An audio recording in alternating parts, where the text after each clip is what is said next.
It has 22 wheels, weighs almost 40 tons, and cost over $1 million to build and operate for a year. Inside, 55 people at a time can preview unreleased PlayStation games in air-conditioned comfort. It's the PlayStation Truck. Soon, it could be coming to a town near you. Right now, it's logging 5,000 miles a month, appearing at sporting events, concerts, fairs, and festivals in a year-long tour.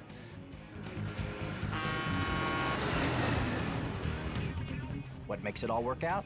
Special technology and a unique team of 3 people.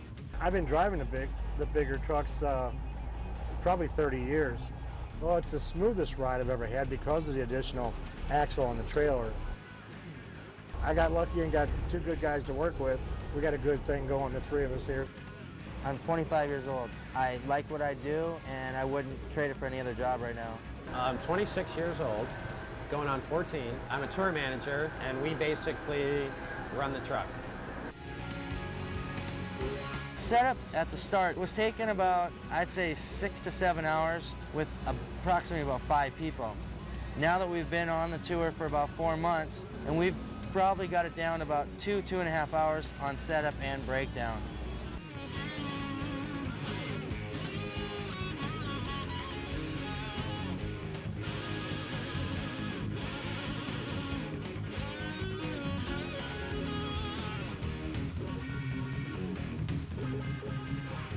Well, the Sony PlayStation Truck can hold 55 people at one time. There's 33 consoles in there that are the top games. There's about 12 to 13 unreleased games. Our featured game today is Kart World Series. This Kart World Series is not yet on the market. This truck has just about everything that your living room would have. We have nice recliner leather chairs. We do have a big screen TV, which is an 8-foot video wall that we run championship games on it. It's by far the #1 exhibit at any place we go to.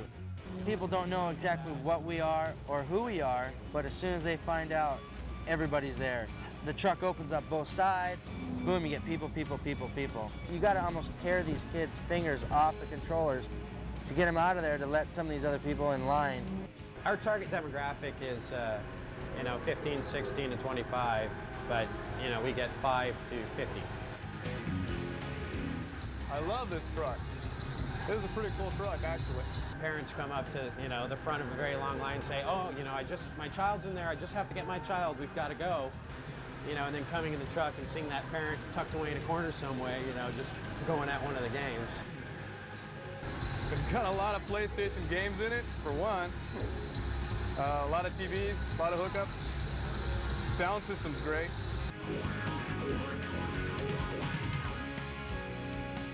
The PlayStation Truck. 60,000 visitors in the first 5 months. It could be coming soon to a parking lot near you. Check PlayStation on tour at www.playstation.com.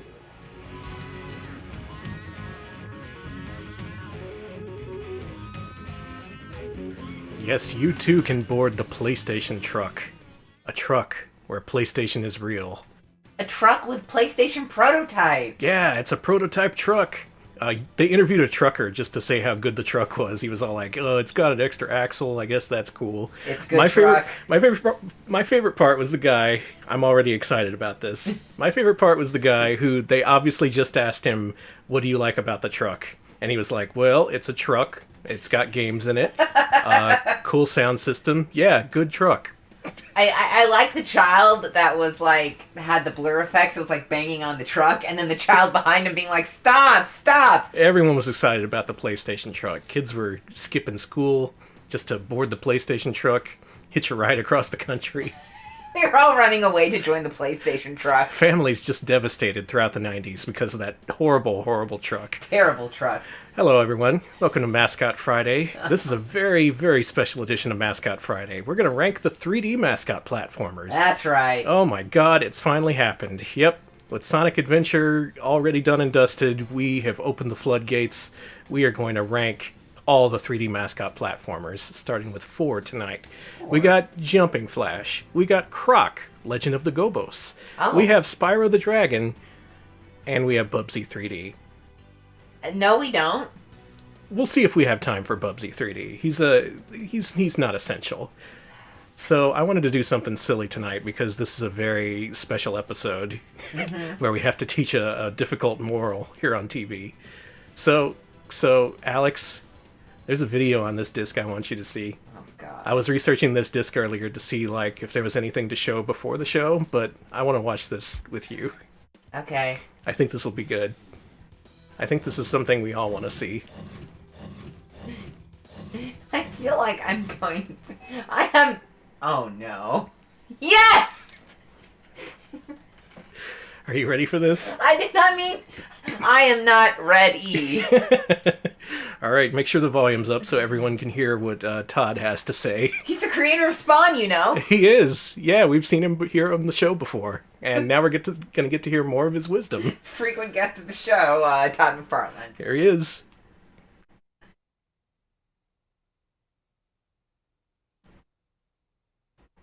Well, I don't know. I think that the reason that people will like or dislike Spawn is because of the attitude of him. And that he hasn't been quite as polished as a lot of mainstream characters that are out there, Superman and Batman and Spider-Man and stuff like that. Yeah, those polished guys. But because he still has those little kind of cuts on him and those things that can kind of hook you, I think that's the reason for his success. I think it's that mentality of and it's not intentional, but why people like stuff like Rambo First Blood, that my guy isn't, he doesn't push first, but when you do push him, he pushes back with meaning. And so I think Spawn is in that pocket that's, I don't want to say adolescence. Adolescence is being too much of a stereotype, but adolescence in terms of right here. You know, I mean, I'm 35 and that's where the adolescence is. Also, I liked how he called Spawn my guy. You know, my man Spawn. When I look at a lot of video games, I look at them more for, like, if I could play it, would that be cool? And so, again, when I go to video arcades, if I could play video games, would it be cool if I did? He can't. But if I was gonna plunk down my 50 cents, this would be the game right here, because it just has, again, either a feel to it, the characters are neat, the action's kind of cool, the sound effects, something there that to me, this is the best. Those are all things in games. There's a million fight games out there on some level. There's a million scrolling games. So how can we kind of sound like take Joel little bits and pieces Hodgson, of Jet these things Scarf. and not create something completely original? Because it's like, you know, none of us are that good that we can come up with that wholly original idea. But how can we make this thing? This game won't be original. That's really the goal. I'm trying to keep Sony in the mindset, and they've been very good so far, of trying to go, let's just do a little bit of this and this and this. Good, the Todd McFarlane mindset. That the whole becomes better than the parts. The whole becomes better than the parts, and the parts are terrible because we're not making anything original. Lots and what lots I do of see toys. myself doing, and I think people aren't paying attention, is that, especially people within the comic book world, is that when I'm not drawing the pages, and I'm going, how come you're not penciling the book anymore? And it is because I'm creating toys, I'm creating a show. I was right. You were right. I'm helping to create video games. So I'm not stopping the creative process. I'm just moving it someplace else. So I still always see myself creating. It just might, some of it is in a public arena and some of it is in a private arena. I still see myself doing a lot of what I'm doing right now, not losing the passion. It just might not be as in your face. Okay, good. I want that jersey too. Anyway, what are you doing when you're not in hell? At the end of the day, I go play ball. I take the kids for a walk in the park and, you know, say hi to my wife, and I'm pretty bland. You Just know? hi, Just nothing else. Because I think people have an odd tendency to say, what kind of psycho thinks these things up? But the thing is at least in my example here, and I got to believe most of this is true, I sleep like a baby. I don't remember my dreams. And when I wake up, I feel good and I feel refreshed. And then I go into my office and I create mayhem. He's so defensive. This guy's a the only freak. thing I haven't conquered in life is baseball. So I'm telling you, if that phone rings right now and it's Marge Schott and she wants me to patrol center field for the Reds, I'm out of here. I dump all this. I'd love to work for a racist. Expecting a call from Marge Schott. Of all the baseball managers you could reference. I mean, that was, when I was a kid, that was the first thing that I mean, sports was everything, you know. He's just like, yeah, I wish I didn't have to do this. Because I like money. To money. get the gospel spread, you have to do these things. And part Did he of say gospel? getting people to know about your product is you have to, like, get it out to literally May the millions of spawn people. be with you. You have to use these vehicles, movie being one of them, that are are accessible ways to get people to it, and you just He has go, Malbogia figure behind him. I do too. I'm pointing at it right now. There's one in my room. We're just like Todd, except not rich. Right? Nowhere near as rich. And not friends with Marge Schott. So, well, who doesn't have one? We got to go hit him with I something don't know if else. he's friends with her. This question is great. I dare you not to laugh. Just say nothing. Just don't say really shit. know. I dare you not to laugh. Again, what can you do with most superpowers? People have asked me, like, if you could have one superpower, what would it be? Well, that's an easy one. World peace. Okay, I'm done. And Not it's a like that. superpower, You're done in one day.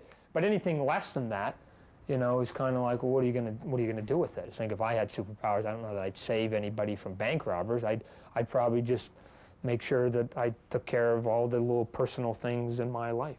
So that guy's had my lawnmower for 3 months. I'm gonna kick his friggin' garage in. I'm gonna get a lawnmower and piss on him if he wants it. It's mine. So and that makes sense. You heard that, right? So he functions on the small level, given pissing on people.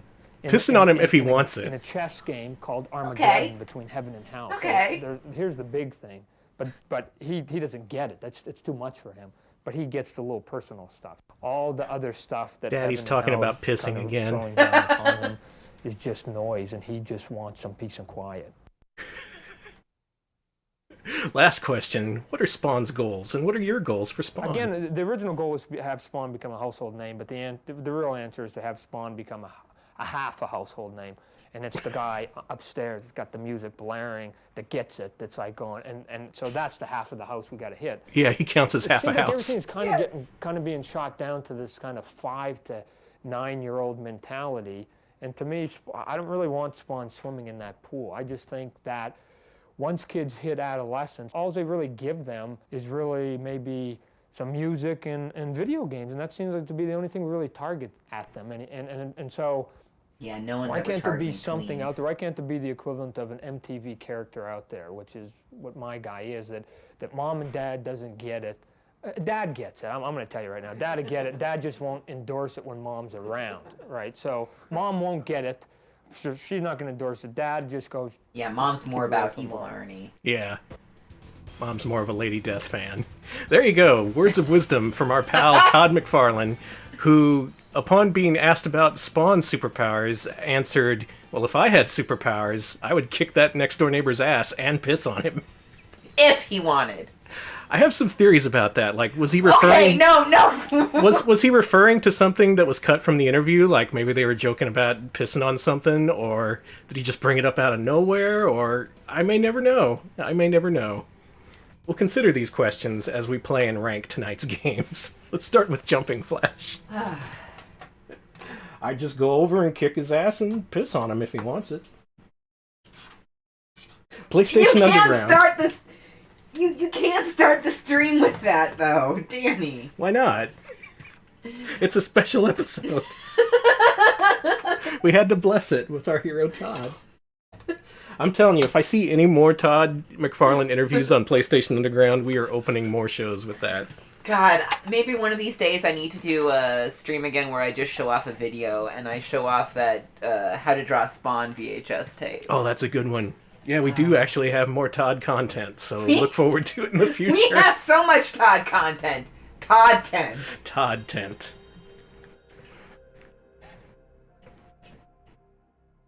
No one makes stuff for the adolescents, you know. My guy here, Spawn, he's at the heart of adolescence.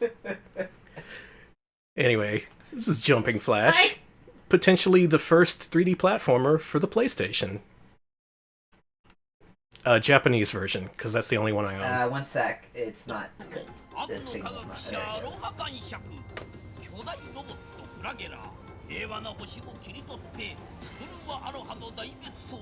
Play the Japanese version?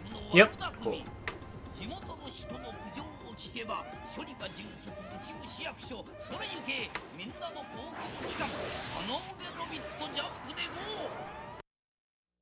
Alright, so you got that. You're an android space bunny, and you gotta go down to all these planets to stop Baron Aloha from doing his evil schemes. You ever played this before? Yes. Oh, cool. Yeah, rented this back Alex in is the in day. control. So show us how to operate that space rabbit. Show you my moves. Mm-hmm. Show me them. Well, first of all, I gotta meet up with Spawn. Robit's going to, go to Spawn's world here. Robert and Spawn. That was the superhero team-up I didn't see coming. Alright, let me just put down what we're playing here real quick. Oh, good idea. No, keep it going. That frog was gonna jump on you. I'd rather he didn't. Is it an exclamation point in the... Sure. Okay, jumping flash. Jumping flash! That's how it goes, right? Yeah. Yeah, even the pause is excited. Look at that. Pause! It is so excited, gosh. Alright, here we go. Alright, so who played this game? Me! Me too. I own this I'm outta game here. back when it was new. It is great. Oh, I it's been ain't so even gonna long. joke around or beat around the bush. I love this game. Just look at that frog. Frog is kicking my ass. It's It been sure too did. long. Now, Robert, he can jump, and then when he's in midair, he can jump again, and with the right timing, he can jump a third time. So you can jump really high in this game, and that's the primary mode of transportation you're gonna do. That makes grammatical sense, doesn't it? Sure. Close enough. Anyway, these levels are real small, but they're pretty dense in terms of just how much is vertically stacked in this small area. And that suits the controls because Robert can jump. Frame rate's good, detail's nice. You got all these special weapons. I have weapons? Yeah. Oh shit. I can just shoot these frogs. You forgot this was a first-person shooter. What's funny is that I did that video that talks about this, and it mentions that, and I've seen so much Robert, and... Do I need to collect something? Yeah, you gotta collect the 4 carrots. I'm out of fucking practice. There's one of them. Jet pods, not carrots. They're just shaped like carrots. Oh, I see it. Okay, so it's over there. Yeah, Magmarama. There's one bad thing about this game. Your field of view is pretty limited. You can only see what's in front of you, and... yeah. Still, there aren't many dangers around you. It gives you a lot of freedom to just jump around and explore without it punishing you too much. Got one. There's one. Hey! I'm out of here.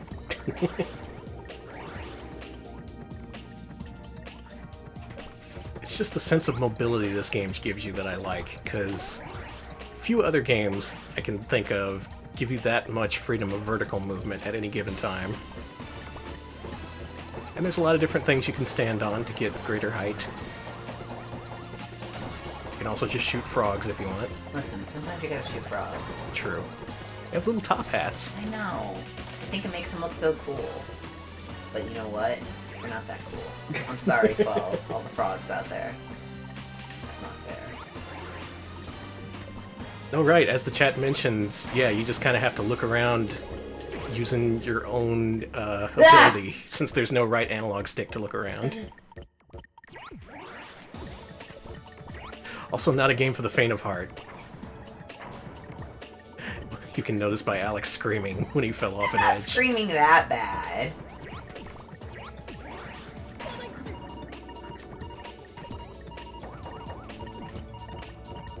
Well, Alex is terrible. Yeah, you are. I made you a whole strategy tape to show you how to play this game. You sure did! You watched it. It doesn't help me get health.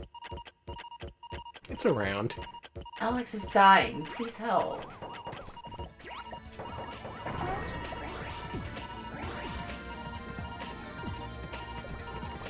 Really, I just like the settings they created for this game. Just all these neat little houses that are full of bugs and frogs and stuff. No humans in sight, as it should be. Except for Baron Aloha, and he's the bad guy. Exactly. Good jump. Okay, I need 2 more pods. I know there's the one by that terrible pig cannon thing. Is that health? Let's just say it's health. It's a bonus. Well, it's gone. Yep. You fucked up. Yeah, that triple jump is actually... the timing is pretty tight. Sure is. bouncing off of stuff is great too. Hey! Don't kill Rabbit! Rabbit good. If anyone wants to give me health, that would be sweet. You shouldn't need health in level 1. Hey, the only things that can hurt you are the frogs. And they're so slow. Not true. Not true. Okay, you did get shot a couple of times. By the freaking missiles from the pig. Come on now. Pig missiles. I hate the pig. You will not leave the frog alone.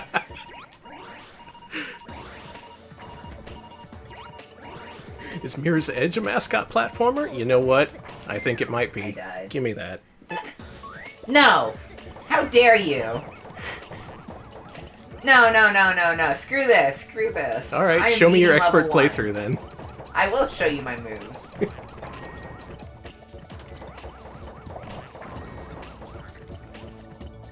Yes, I hate the pig. I hate her with my life. One. There's one over there. And there's one over there. I want to get this one. Yeah, go get it. What's gonna stop you? That pig?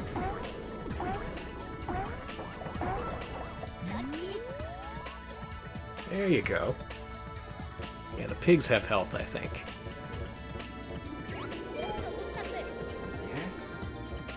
There's also a lot of arcade influence in this game, come to think of it, because it has a score. Enemies drop money that you can collect to increase your score. And there's all these little bonuses that you won't get through regular play. Like you get a secret bonus at the end of the level for collecting the carrots in the proper order. You know, I don't even think there's a high scoreboard in this game, but they at least thought it out a little bit. Jumping Flash 2 actually had more of that. It actually had little achievements that you could get, and if you got all of them in a single playthrough, it would unlock stuff. I'm a big Jumping Flash fan. Alex will get that carrot.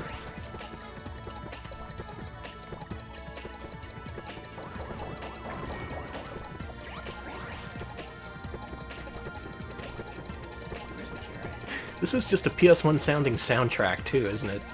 Yeah. Just everything about this game is so perfectly first-generation PlayStation. And believe it or not, it still plays pretty well, despite what Alex is doing. I'm getting owned by my wonderful husband, who I love very much. It is terrible.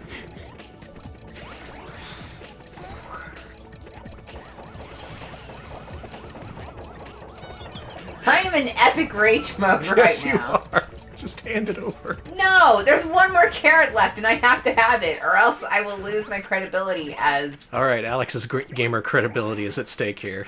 He's decided. Yeah, that's the thing you can't stand on, you just bounce. That's no good. You can get there from the tower, probably. Oh, I hate the tower. If you can get on top of it.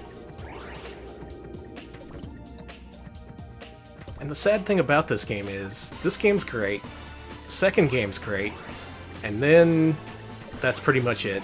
They released one more game, which was bad. You don't need to play that. It's called Rabbit Mon Dieu. It's exclusive to Japan, and for some reason they screwed it all up and made it completely unfun. But what they should do is be bringing it back right now, here and now, for PlayStation VR. That's what I'm saying. I agree. I also... The hell is this? It's a bug. It's a doodle bug.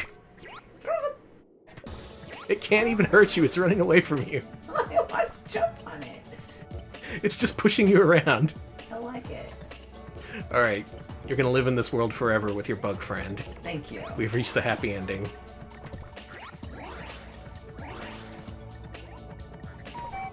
There, I got a time extend. Good. We're gonna need it. Okay, how do I get there? I tried that one, but I kept slipping off the top. So maybe I can jump from it from here? Maybe. Give it a shot. No! Yeah, you slide off of those sloped inclines, but you can really quickly jump off. Hey, look at that! Look at that! There! I did it! You did it! You now got no the one X. can own me online. It is officially illegal. Yep. No one gets to own Alex anymore. It's gonna be like, I beat level 1 of Jumping Flash. That's right, and everybody's gonna be extremely impressed and give me money. Here you I'm go. impressed, and I'm giving you money. Thank you. Here's 20 bucks. Thanks. I love $20. In truth, I just couldn't wait to play, because I really like this game. This is now a Jumping Flash speedrun. Oh my god. Well, Danny's gonna be Jumping Flash, and probably inform me about how much of an epic fail I am. These are all the ways in which Alex epically failed. For one, he fell down, then he fell down again. He didn't die, I guess, but, well, that one time. Danny presents Jumping Flash sins, or whatever. Bless you. Thank you. Man, I was giving you a lot of shit, but that triple jump timing is pretty tricky. I told you! You have to wait for the view to fully shift to an overhead view before you can do it. Thank you. Lena gave me 50 bits, saying, I'm also giving you money. Thank you. Nice, thank you. It's the gameplay that game pays. I'm sorry. You can take back your money now. God, well, I lost my money because of something Danny said.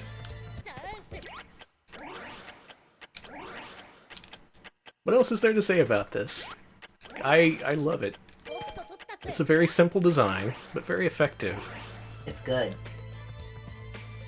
I think it was mostly based on an old Japanese X68000 game called Geograph Seal, which may have been mentioned. Electric Boogaloo put that in chat, yeah.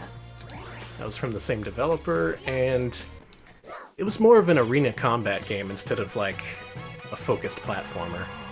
Got a question from chat. Why did we choose the Japanese version of this game to play? That's the only one I own. Good enough?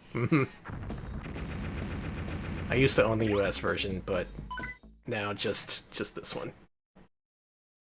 Das Meow, yeah, actually, Das Meow says this was a really nice intro to navigating 3D space for people, I imagine. Yeah! It was, yeah. Yeah, it was. It does it through all digital controls. There's a really good dragon. Yes! Okay, yeah, you're right. Good controls. You can shoot a bomb at him. Wow. Danny is a criminal. I don't care if that's the boss. Gotta do it. What else can you do in this? You can look up and down, but I don't think there's a free look. Well, kinda.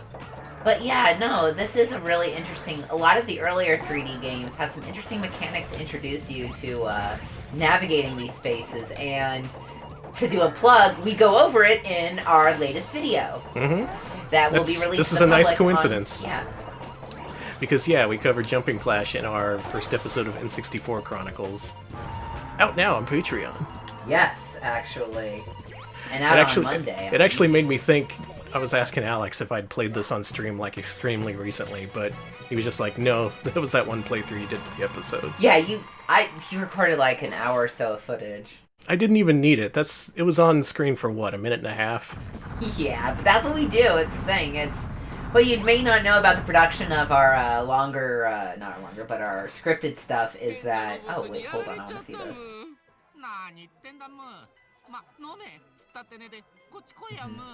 We're all getting drunk. It's Friday, baby. Yep, that's the story that's going on behind the scenes.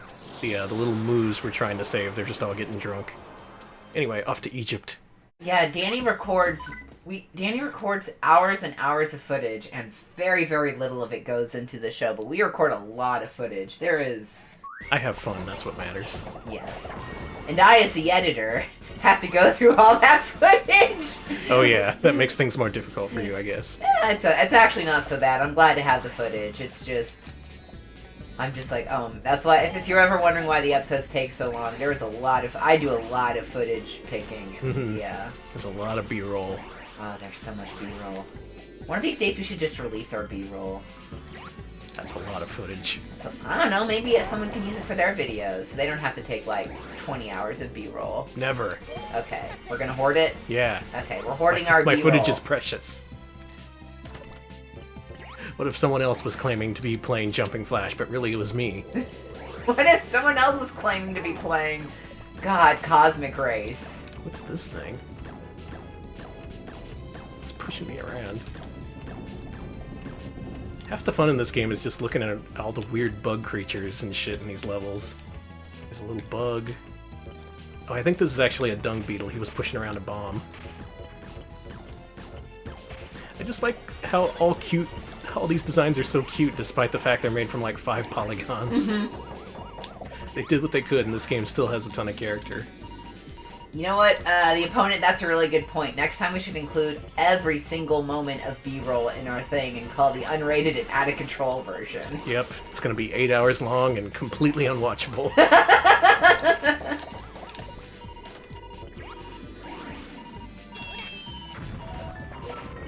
You're really good at this game. Not really, I'm about to die. I'm having the same problem you did. Oh. La-dee-da. Now who's good at 3D mascot gaming? The Japanese version is more difficult. I actually don't know if that's the I case. don't think that's the case. It probably is. Yeah, I actually agree about Rabbit's Shadow. It's super helpful and why this is one of my favorite early 3D platformers, because... Yeah, tonight we're going to see a bunch of different approaches to 3D platforming. Some games got it better than others, and this one, for being maybe the very first on PlayStation, they did a great job. Okay, turning down the audio for the low health noise. Oh, good point. I would like to find some health, believe me.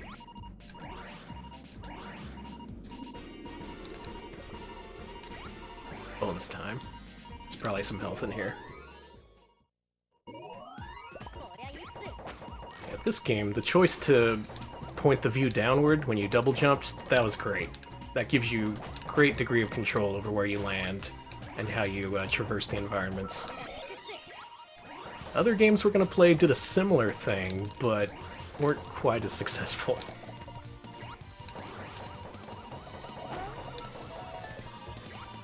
Anything want to give me health? How about I just listen to Danny. that? Let's just listen to the beeping through the whole bonus stage. Turning down even more. Oh, you got something, but it's not health. I'm sorry. You're fucking booking it.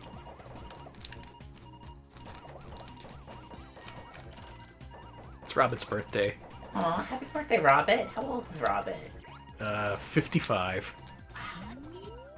Oh my god, it wasn't enough to get rid of the beeping. Danny, Why, God, that's why? really funny. How do you get out of the Okay, it just ends. Tonight only, God forsakes the Retro Pals, finally. It's Retro been a long time coming. Retro Pals finally abandoned by God. Long time coming. Oh shit, you've got a laser. Yeah, Robin's got lasers. He has powers. Rabbit's a laser lord. You could say that. Wow, that dung beetle is just dead. Good job, Danny. I fucked him up. Okay, something dropped an item, but where? Why does that sound like a cow? Maybe it is a cow. Good job just killing the cow. Good job. What if there were no health ups? Imagine a world with no health refilling power-ups. In this game, I will show you what the world is truly like. That's right. In real life, you don't get health power-ups. You just In this economy. In this economy, healthcare. Come on. Hey, there's that final jet. There it is.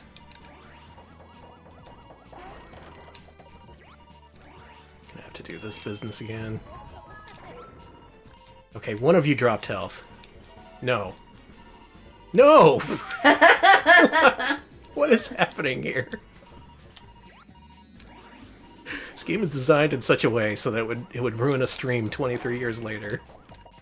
Thanks, Jumping Flash.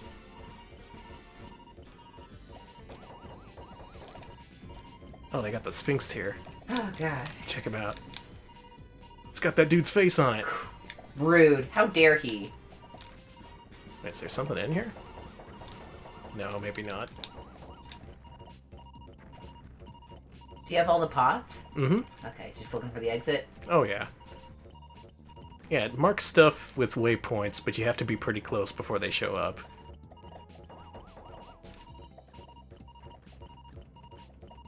Yeah, Video Game King. We actually go on about that in our latest episode. We talk about We talk about the navigation of, in particular, Jumping Flash, Floating Runner, and a third game that you all know and love. And we talk about how those early 3D platformers, how they fit into the development of Super Mario 64, so... Yeah. I think it turned out okay. Every time you jump on it, it destroys you. Yeah. Those flowers, Where they is that shoot. freaking exit? Where is that freaking exit? I am... Alright, let's get up high. Okay, I think it's over there, right? We're gonna find out. That has to be it. Stonehenge is the natural endpoint for this level. Yeah. It's beneath Stonehenge. There it is. Good We did Lord, it! Finally. Do you think we've showed off enough Jumping Flash? Think so? Let's play one more level and then let's Okay. move on. People like this game. You know what they really like? Beep, beep, beep, beep, beep, I'm beep, so beep. sorry for that. I did not want that to happen. I'm gonna bury myself in a pyramid now. Get that good sarcophagus juice, baby. Oh yeah, they're gonna dig me up in 1,000 years and drink my juices. That's terrible. Yeah, unfortunately, there's some levels that are more corridor shooter-like than others. The nice thing about these is that the frame rate's a lot better. Oh yeah. Here it's running pretty close to 60, but yeah, the more wide open levels it starts to chug a little bit. Yeah, I noticed that the bonus level ran really well too. Oh yeah, it didn't have much to render, so... Yeah, being this early in the PS1's lifespan, it was gonna have some pretty inconsistent performance. With this being a full 3D world.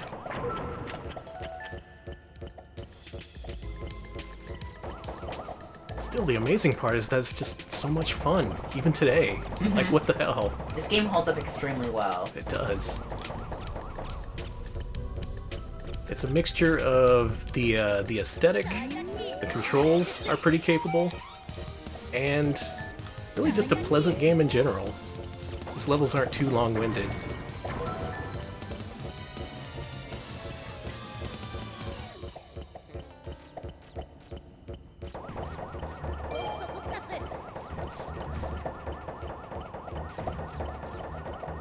Wonder what the speedruns are like for this game. They're probably pretty good. It was at GDQ one year, I think. It's moving quicksand. These are pretty much just conveyor belts. Yeah, let's get the hell out. Out of my way, spider. So fast. Yeah, let's beat the boss, and then we'll move on. But suffice to say, we like Jumping Flash. This is going to rank pretty well on our list. And not just because it has no games on it yet. Remains to be seen how it'll stack up against other games we'll be playing, though. Like, who can say how it competes with Crash Bandicoot? Bubsy 3D. Or Bubsy 3D. That's the question everyone's asking. Yeah, the cool thing about the weapons is you can stockpile them and just use them to ruin the bosses. That and bouncing on their heads is pretty satisfying. This boss is almost dead, man. Got him. There you go. Yeah, Jumping Flash. It fun. That's my review. It fun? Yeah. Good. Dark Tetsuya, yes. 3D platformers are an entirely separate list. Yeah, we're starting over. Starting from fresh. It's got one platformer on it, and it's Sonic CD. Adventure. Adventure, not CD. I'm pretty sure I wrote. Because Sonic CD is not. Anyways, pretend I didn't say anything and that I'm cool and smart.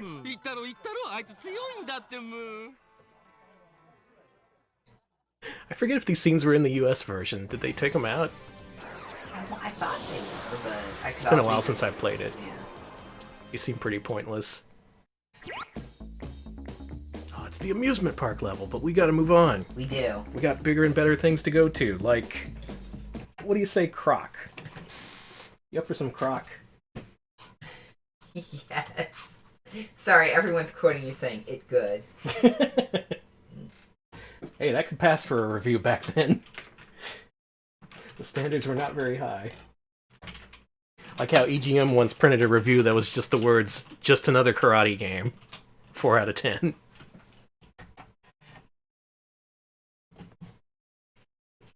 I fucking love the Gobbos, baby. They say Hemingway was the best game reviewer. Yeah, the Gobbos are pretty cool.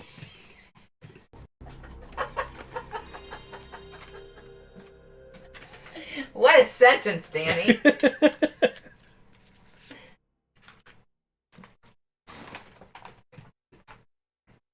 Alright, Alex. You familiar with Croc? Nope. Well, he has a story to tell. Does he? This is the story about a little crocodile and his friends, the Gobbos. There they are.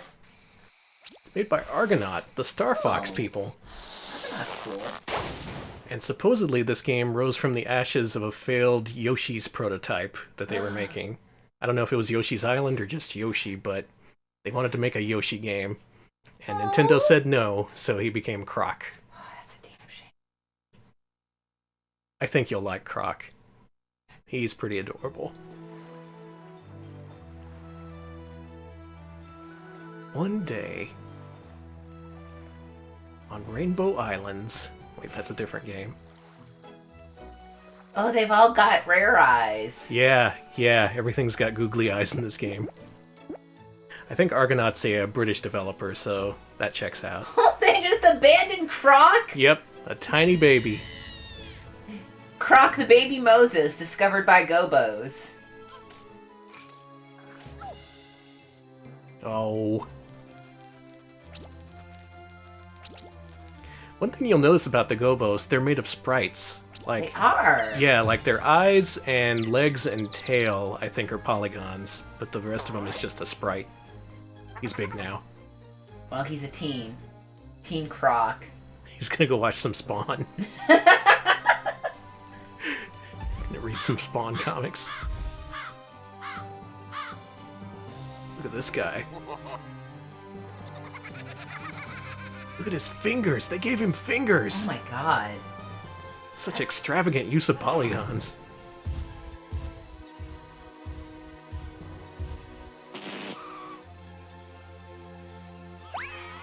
Did he set his butt on fire? Mm-hmm. These things are pure evil. Jesus. And so the king of the Gobbos gives Croc a tiny little backpack and sends him on his way. Well, the Gobbos are all dead now. Not if you save them. That's true. I'm not gonna be able to save them. You saw how I was at Jumping Flash. Oh yeah, well, they're fucked. So Croc was on PS1, PC, and Saturn, believe it or not. I think the Saturn one actually has 3D analog support. Not so sure about the PS1 version.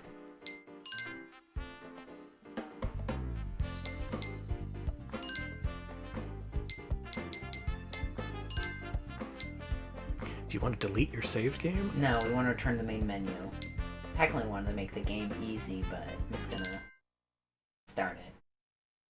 Alright, we got some pushback from chat. No, Croc is a good boy. He doesn't watch Spawn, says Cool Coyote. Smith Okay. says, Croc is my perfect innocent son. Yeah, he watches, like... Spawn would, like, scar him for life. I don't want to show him Spawn. He doesn't get to watch HBO.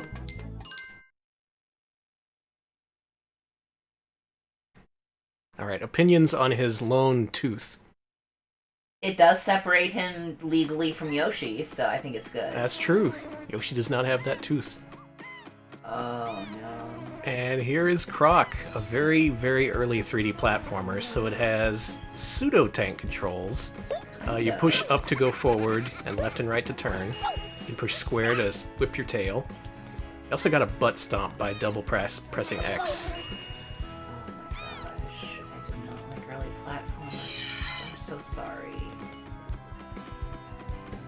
Yeah, this control scheme, it's a little squirrely at first.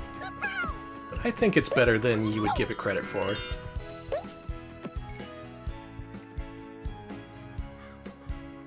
Gotta say, this game looks good, first of all. Great, yeah.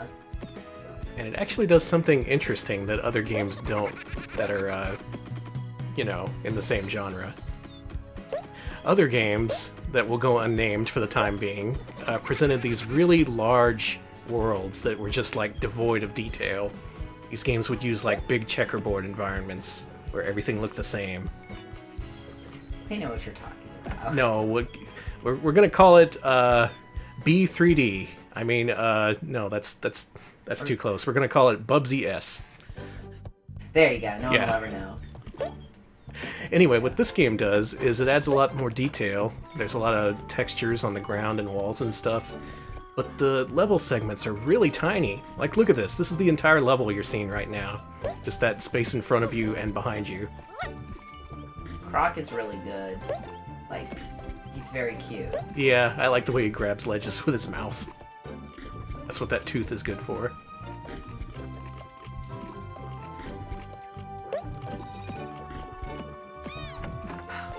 This will be an interesting one to judge, because I played some of it earlier, and yeah, there's good and bad here. You gotta butt stomp it. I do like the noises he makes when he tail whips. How do you butt stomp? There you go. Well, I'd learned how to butt stomp. By the way, lives are in the vein of Sonic, where you have to collect those gems, and you lose all the gems if you get hit. Yazoo! What? Hey, did you know this is a British game? A little bit.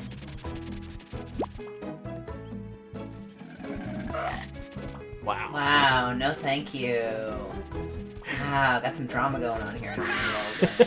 He was looking behind him when he backed up. I like that. And there you go, level 1 of Croc. I should have picked up more Gobbos. Ah, they're fine. Yeah, they'll only get They'll escape on their own. Yeah. Here you go, Danny. Thank you. I like this game. It's simple, easy to play, easy to pick up. It's got kind of weird controls, but... The controls are pretty strange. If you were to play this nowadays, you'd have to come to grips with the controls. It's not as pick up and play as something like Spyro, or even Crash. No, I'm with you there. Those are... Oh, it does use analog. Oh, I am so mad! Screw this. No, give it back to me. I want to try it. Here Okay, you go. I have to try the analog now. Alright, see how the analog works. Okay, this game's a lot better.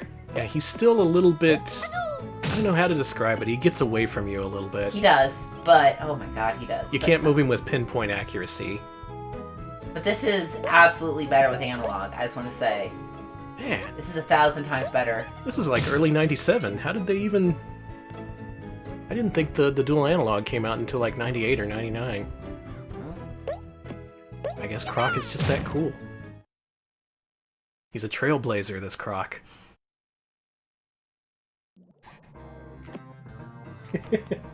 Cloud says it doesn't look a lot better, and you know what? Yeah, it still has problems. This is so much better with the, I mean, it may not look as, but it's a lot easier to control now. Yeah. Anyways, I lost all your stuff, and I'm making the level really hard for you, so here you go. Oh, nice, thank you. Oh, you're welcome. It's called Challenge Mode. I haven't actually played the analog mode yet. Oh man, look at him! Oh, he just skates all over the place. Oh, I don't know how I feel about that. Well, here's something to this game's credit. When you jump up in the air, you actually have a good degree of control over the character. They actually stole something from Jumping Flash, where... Croc, please. Where if you're in mid-air and you push left or right, he will move left and right instead of just pivoting in that direction. Oh, cool. That's the way Jumping Flash does it, and that's the right way to do it. According to Scarlet Swordfish, the dual analog came out in 97. Oh, okay. Yeah. So Croc, right there on the cutting edge. Our little crocodile pal. Showing everyone how it's done. Going down that crocodile mile. Hey, you run, you slide, you hit the bump. Take a dive. Mm-hmm.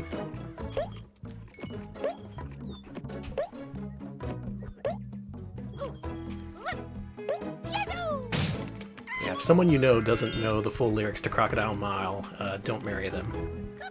I think that was on the test. It was. It was actually when we went down to the courthouse to get the certificate. They were like, all right. Question 1. You run, you slide, you hit the bump, and then what? And then we both at the same time were like, take a dive! And they're like, all right, you got it. You're married. Really, that's the only question they ask. That's Austin for you. Mm-hmm. City's all tech companies, kombucha, and Crocodile Mile. Let's go in there. I like this game. It's neat. It's got a charm to it. It does. A lot like Jumping Flash, where it gets by a lot on its charm, but I wouldn't say it controls as well as Jumping Flash is the thing. Also, these levels, you can tell just how heavily compartmentalized they are. These level segments are real short. Also, I already lost track of him. 81 Rambler, Crocodile Rock isn't counted on the Texas courthouse marriage certificate thing. That's only because the manufacturers of Crocodile Mile paid the city, like, so much money to be included on the marriage certificate. Oh, yeah. Actually, now I'm curious, who the... Is that Whammo? Who did... No, I'm gonna find this out. Hold on. Also, I liked how you called it Crocodile Rock at first. Well, that's what the joke was. Oh, okay. The joke was that someone, was asked if we would have to do Crocodile Rock, and I'm like, no. Again, if Elton John would just pay the city of Austin, like, a few $1 million. Mm-hmm. And he would make Croc so happy. I don't know, I might prefer the digital controls, weirdly enough. Just because they're more consistent. Croc is a little bit too slip-slidey to be a fully digital boy. I mean analog. Whatever. Did you call him a digital boy? Yeah, I'm switching him back to being a digital boy, by the way. You're a digital boy now. And like all 3D platformers, there are crates to push, so don't worry.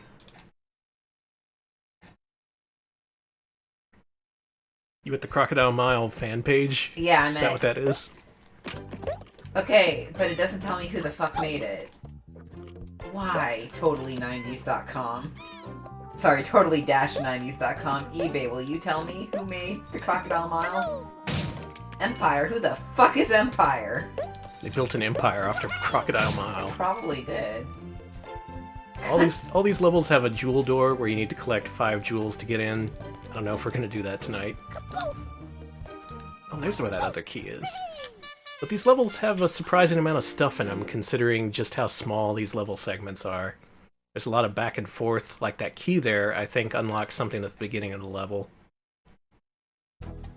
So even though these levels are pretty small, you're gonna be exploring them for a while.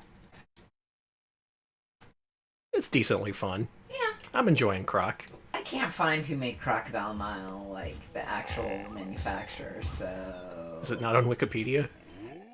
You know, I don't think it is.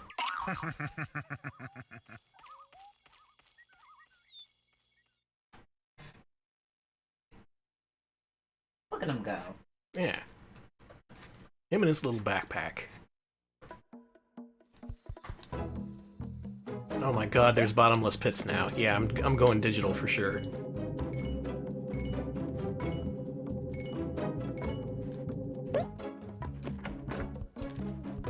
See, here's my question. How well does this hold up towards the end of the game? Because these controls, they're okay, but not great. And they're capable for these first few levels that I've played. I really wonder just how much worse they're gonna get by the end of the game.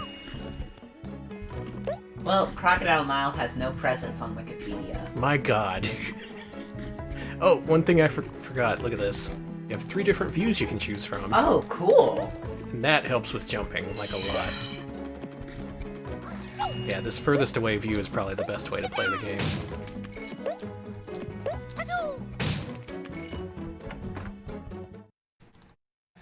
Should also start considering whether these games are better or worse than Sonic Adventure.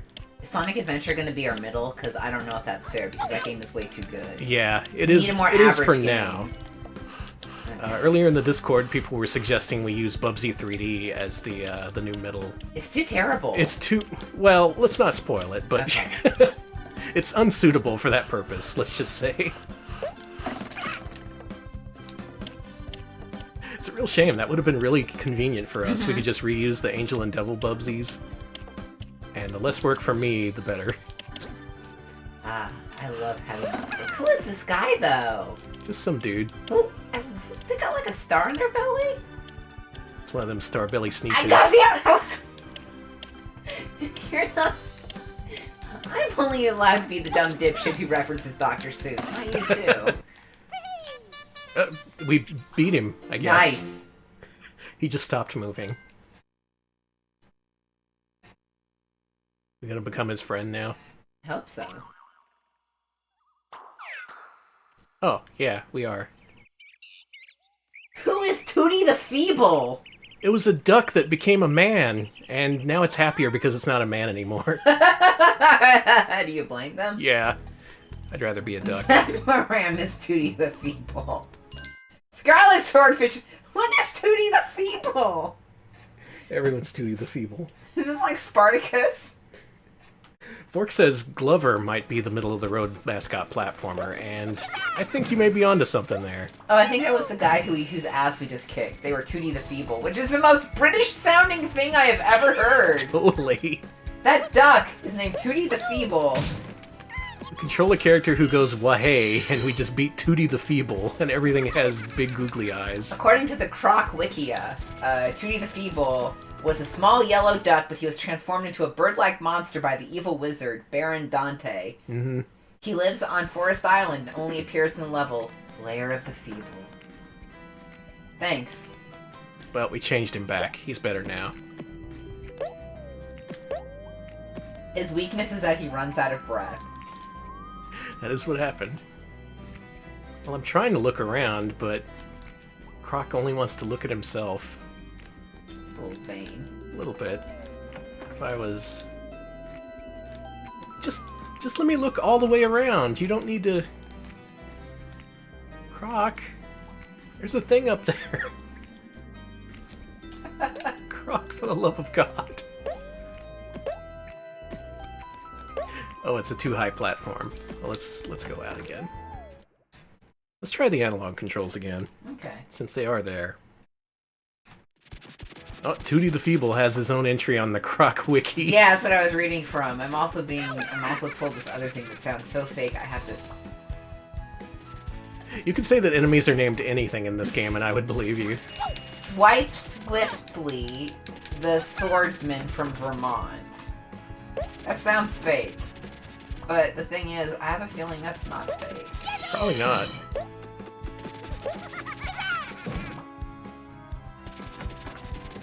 Tell you what I don't like, these respawning enemies. They should be dead for longer. Wait. Tralala Radio Network. Space Chimps had a game?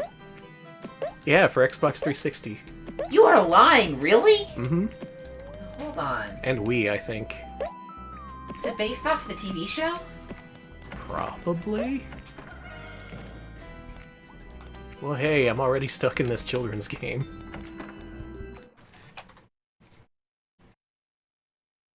Oh, that's a different Space Chimps. I was thinking of, something else entirely. Damn. I was thinking of a 90s cartoon that starred monkeys from space. Yeah, I remember the Space Chimps movie. Okay, I do remember that. That was a very... Yeah, that was a 2008 3D animated film, so no thank you. Oh man, I am missing something obvious here. Do you climb this? Oh, okay. I gotcha. Croc can climb. I was thinking of Captain Simeon and the Space Monkeys, not Space Chimps. Complete apologies. Is that related to Lancelot Link, Secret Chimp? No, this is a series from... God, I wish. No, this was by Hallmark, Monkey Shine, and I know Christy Marks wrote a few episodes because I actually ended up getting a tape of it, like a private tape from... Ooh, a private tape. Well, it was... That sounds so salacious, Danny. No, it was one of those those tapes that if you do it, if you do like an episode, they give you the tape for like your highlight reel or whatever. Yeah. Not like Croc's private tapes. No, it wasn't like Spicy Croc or whatever. He hasn't been the same since that sex tape came out. Oh, I'm gonna ignore you said that because that's for the best. mentioned space cases, and oh man, Oh god, I love Space Cases as a terrible child. And as a terrible adult, it probably holds up, I don't know. You know how everyone who's gay is like, they talk about the thing that made them gay? Space Cases made me gay. Whoa. Yeah. A thing you'll never hear anywhere else. Okay, you're fucking lying, because I've been online and I've seen a lot of other people be like, okay, oh, maybe this there's a few others. I've seen other people be like, oh, this character made me gay on Space Cases, and I was like, I fucking told you! I'm only kind of crazy, not totally crazy. Almost got all the gems. That's okay. Those Gobbos are fine. Yeah, Croc doesn't even know what sex is. Cave Fear. Oh. Okay, so someone else has mentioned, thank you, Snoozlebee. They also mentioned that Space Cases, they'd heard that Space Cases made people gay. Thank you! I am so happy. I don't know what it was, but something about that show was really iconic for a certain kind of gay child in that period of the 90s, and I was one of them. And I was just like, wow, I feel a certain way, but I can't put it in words. Oh, well. Way to go, Space Cases. Thanks, Space Cases. Space Cases and Double Switch. Thanks. Listen, everyone else is like, oh Croc! Croc, please. Everyone else's coming out stories are so beautiful, and mine was like, I played Double Switch and I was like, damn, I didn't know boys could wear skirts. I feel like that sometimes, you know? I'm just saying, this Jeff from the screen. Yes! Oh my god. Double Switch. The first game with representation. Listen. Have you know that Jeff in the Scream is pansexual? The whole band. Just all I'm saying is there's a lot of there's a lot more femme man representation now. But even now, there's not a lot of representation for femme men who are completely and utter dumbasses. And as a femme dumbass, I completely love Jeff. That's fair. For that. That's fair. How many, like, even today it's like, oh, even on Twitter it's like, this person is so smart and cool, but like, where are the dumbasses just wearing a skirt, drinking a beer, and being like, Jeff of the Scream, yeah, you know? Yeah, you can only get that on Sega CD. That time has passed. Nowadays, all the kids want to play as Croc.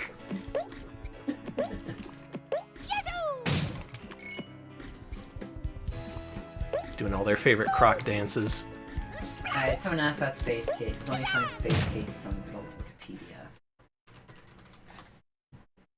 Space Cases is a Canadian TV show that made everybody gay. Thank you. See? Wikipedia knows what's up. This thing moves. Alright, so far, I'm seeing a lot of repeated environments in this game. I know this is just the first world, but already it's starting to seem kind of samey. Did Hey Dude make people gay? Gay, dude. Listen, if you were gay and you had your awakening because of Hey Dude, more love and power to you. Yeah. I just cannot imagine it.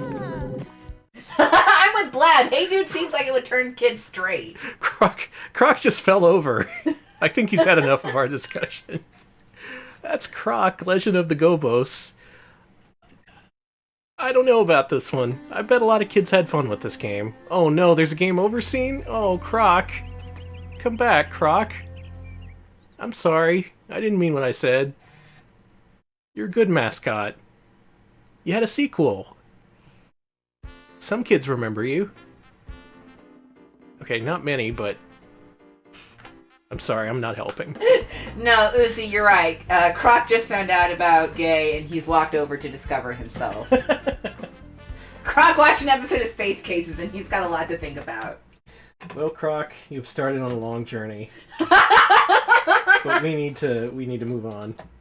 I'm sorry. Speedy Bree just said all Hey Dude did was make me want to stop watching Hey Dude. Actually, same. I really hated that. All right, so what are we playing, love? Love of my life? We're playing Spyro the Dragon. Ooh, I've never played Spyro before. Oh my god. I've only played Spyro. That's his more hateful cousin. Spyro the Dargan. This will be one of the. I know I must have played it before, but You probably played a demo of it somewhere. Oh, probably. I mentioned it in the Discord, but I never played Spyro as a child because the advertising led me to believe he was going to be a Gex-style character, and it was just going to be sassy, and I was really burned out on it. Yeah, Also, we were talking about that in the Discord for a while, how this game's advertising was really dissonant and didn't really match up with the game itself. Yeah, it was very much like, this little dragon's got an attitude. He's a piece of shit. He's gonna burn a bunch of sheep to death. Now What are it's you just gonna like- do about it? It's like, I don't want to kill sheep. Even back then, I was like, man, I'm not in the mood to kill sheep this violently. I don't want to burn things to death. I'm going to do other things. They actually sent me a demo of this game, Sony did. It was just a straight-up single-disc demo for Spyro. Oh, it's been peaceful here in the 5 worlds, or is it 6? For a dragon's age. We now have... This sucks, I love this 12,000 game. Treasure, or is it 14,000?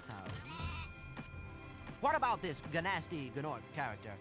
Now, I understand he's found a magic spell to turn gems into warriors for his cause. I'll take that question. Nasty North. Oh, I love the boom mic! Yeah. I love the boom mic! Holy shit! In a remote world, and is no threat to the Dragon Kingdom. No threat! Besides, he is ugly. That does it. I like that they have live TV broadcasts. Looks like I've got some things to do. I'm gonna make the chat hate me, but I have played a Spyro game before. I've played 5 different Spyro games before. Oh, that's yeah. Right, Skylanders. Mm-hmm. Me and Alex, we played a lot of Skylanders. We sure And that's did. the only Spyro you've played. Oh, people are gonna get mad at me. Oh, they're gonna be so mad. Free him. You need to redeem yourself. I will. Thank you for releasing me, Spyro. Free 10 dragons in the artisan world. Then find the balloonist. He'll transport you to the next world. What about Nasty Nork? I'm going after him. Find dragons first. That's all I can tell you. Yeah, free the dragon, Spyro. Okay, does Spyro have a head cold? No, but he's voiced by the guy who did the Taco Bell dog. Oh, that guy! Yeah, Yo quiero Taco Bell. I do want Taco Bell. And I am a small chihuahua. I'm in a state of pretty much always wanting Taco Bell. Oh, I'm sorry. It's rough. Where's Nasty Nork? I'll torch him. Keep your horns on, Spyro. You have much to learn first. Do you know what the dragonfly following you is doing? His name is Sparks, and he's helping and protecting you. Keep an eye on him and see what I mean. Yeah, Sparks is your life meter. I think you get 3 hits before you're dead, and you can replenish it by making Sparks eat stuff. I love the way he glides. Yeah, I this love the way game's he glides. this game's controls, compared to the previous games we've seen, they're pretty good. Get out of here. He's got full analog control. He's not as squirrely as Croc. This is great. This is the best game we played tonight. Sorry, Jumping Flash. Mm-hmm. And the camera actually works in a way where it tries to position itself behind Spyro, so you don't have to fiddle with the right analog stick as much. It's really designed for kids, and I think it's pretty accessible. So you got this fire breath with circle. Oh, and you can also glide. Mm-hmm. And with square, you can charge, which is really fun. Hold on, I got this. I got this. Yeah, you can make this. This ain't Croc. This ain't no Jumpin' Flash. Yeah, you got it. You got it. You found your game. All right. All we had to do was find a game full of dragons. Full of like not just like cute dragons, but like buff dad dragons. Oh it's yeah, really good. it's got both of them. It's got cute dragons and as you said, buff dad dragons. Well, okay. Someone in chat. Sorry, I missed your name. Someone in chat called them dad dragons too. So, oh god, oh god, oh god, oh god, run, Spyro. You're a dragon. You can breathe fire at him. Well, I don't want to. That's not all I'm about. Oh, I scared him. Well, he's gone now. I don't just want to headbutt things. I don't just want to set things on fire. I'm a multifaceted dragon man who's very small. You're living your own life. Mm-hmm. You don't want to be like the dad dragons. I don't want to be like you, Dad. Overall, there's a nice, floaty, dreamlike quality to this game. I Yes. can't really express it. it really helps with the Look at this little run. the Look at the way his audiovisual neck presentation extends. really Look helps the way too. His head moves. Yeah, look at him. I love He's got his a head bob. animation. Jesus. This Yeah, is with good. you saw just how limited Croc was with those tiny levels, and by this point they really worked on like character models and having decently sized worlds. And as we mentioned in our episode, this game uses something that Crash Bandicoot introduced, which was data streaming, which basically amounts to them loading in levels while you're playing instead of stopping to load all the time. You'll notice there's all these tunnels, and the game starts to load. Here's a tunnel. Yep, it starts to load the next area as soon as you're halfway through this, so there's no load screen or anything. And that's what lets these levels be so big and detailed.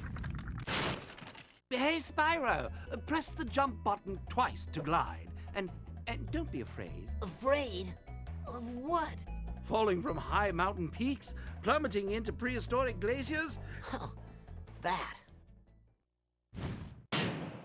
See, he's kind of got an attitude, but not the big fuck you attitude that was in the Yeah, ads.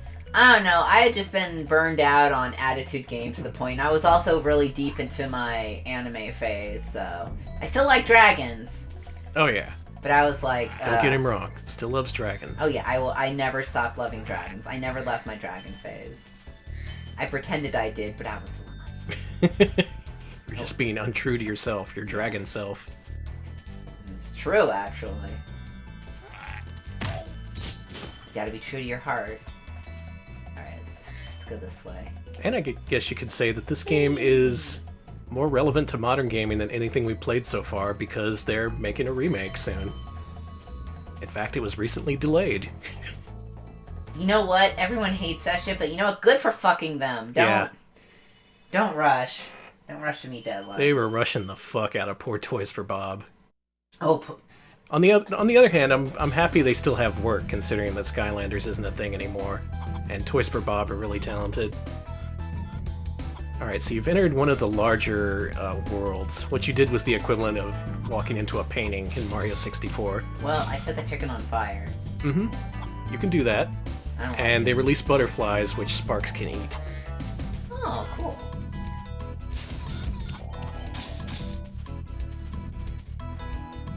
And it's a fun cartoony death, not Yeah. roasted chickens like the ads were showing. The ads were like, The ads were all like, look at this asshole and how much you're gonna kill all these innocent creatures. Sounds fucking fun, man. This guy sucks. Buy his game. Oh, it's Niles. Welcome to Town Square, Spyro. Where's the Fraser dragon? By gliding to that area with the bulls. Use the L2 and R2 buttons to get a good look. Rambler, yeah, supposedly that's why. Yeah, originally they were going to release that trilogy with just the first game on the disc, and you had to download the other two. But I guess Activision changed its mind. Kind of crap to ship a game as a trilogy when there only being one game on the disc. Camera, please help. You can ram into those if you want. Oh, these?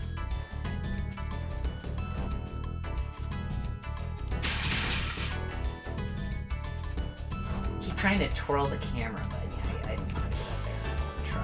I hate trying. I'm getting better at video games. That's so much effort. This game's also more laid back than what we played so far. There's more of an emphasis on collecting instead of combat. Which it doesn't really have to be, because Spyro's actually pretty capable as far as these game heroes go. He is capable. Thank you for recognizing that. Yeah. Oh god! Goodbye, Spyro. Never mind what I said. Well, Spyro's competent. Alex is not.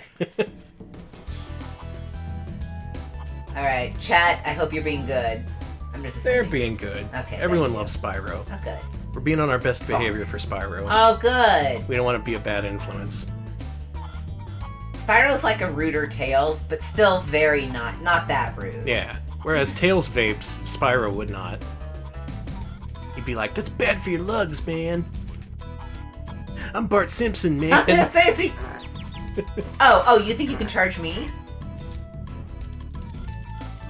No! I deserve that. The hubris of Alex. Get a little bit of power and it all goes to your head. That's true. I think you're the biggest dragon of them all. hell, I just did it, so...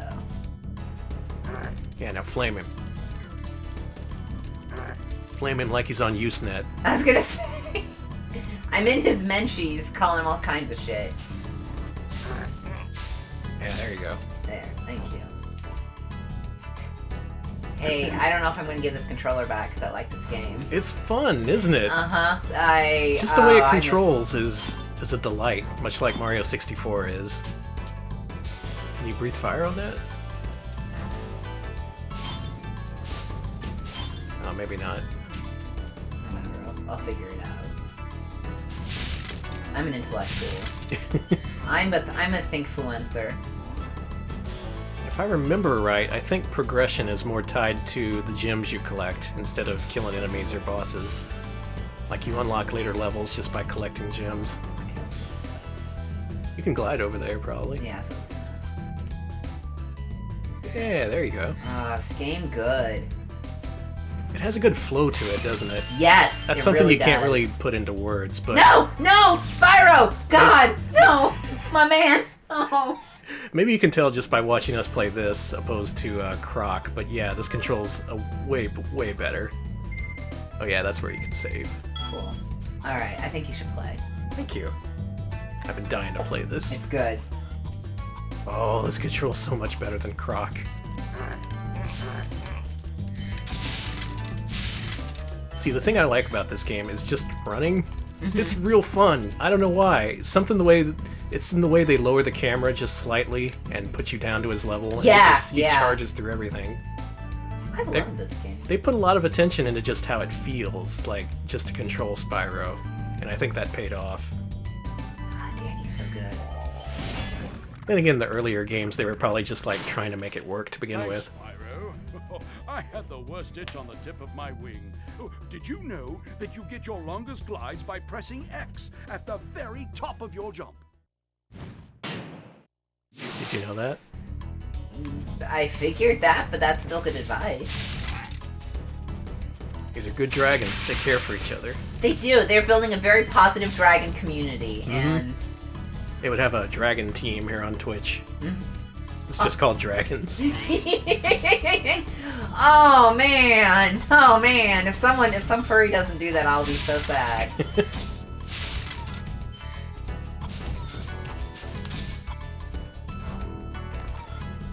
Oh yeah, you can somersault. Look at this.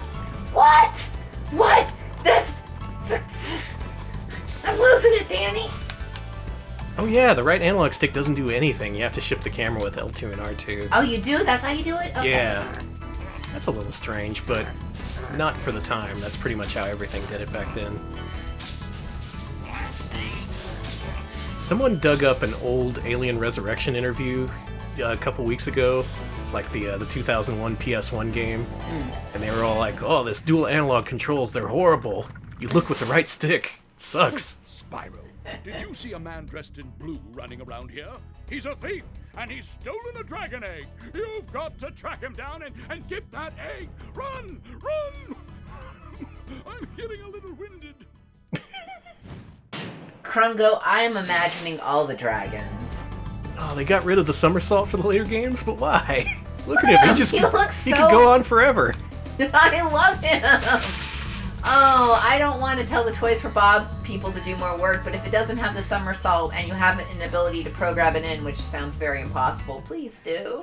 It should be in the first game at least. I love that little... Look at him! Look at him fly! Look at the animation! He's so wiggly! Even stuff like the loading screens are at least interesting to look at. It's not just now loading. It keeps you in the game world.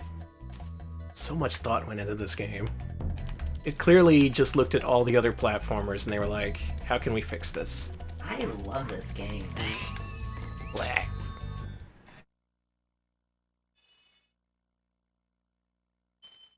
Two whole treasures. You know, you can use those. You can use 2 treasures. It adds up. 2 treasures, that's like one Tiny Toons game, yeah? Yeah. That's the worst joke I've ever made. I prefer Buster's Hidden Treasure.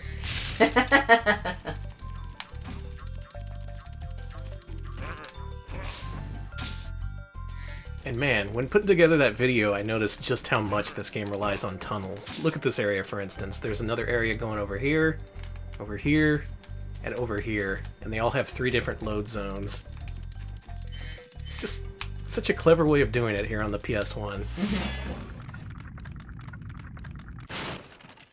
When you free a dragon or step on one of their platforms, you're saving your progress. That could be useful if you run into trouble.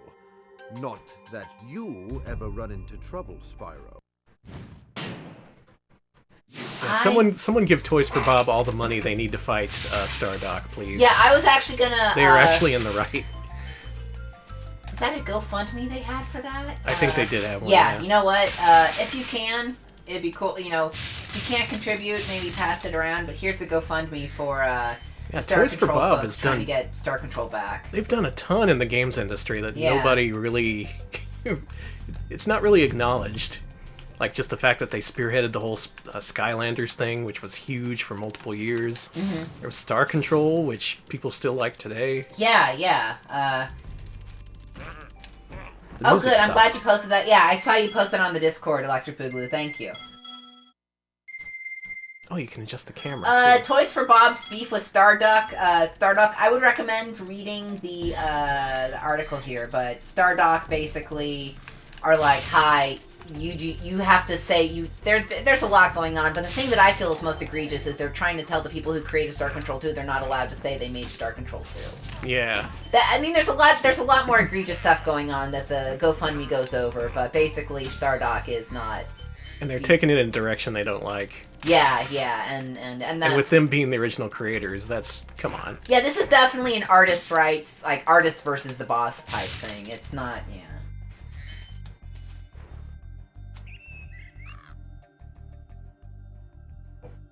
Did the music come back? Is it real soft? I think it just stopped. Well, this is an illicit copy of the game. Oh, there it goes. Yeah, I actually used to use a Stardock product, one of their actual docking things, and then Spyro, my friend, how I definitely stopped when I read more about them. You bet. For the longest glide, press the X button at the top of a jump, and try pressing the triangle button to drop down in mid-flight.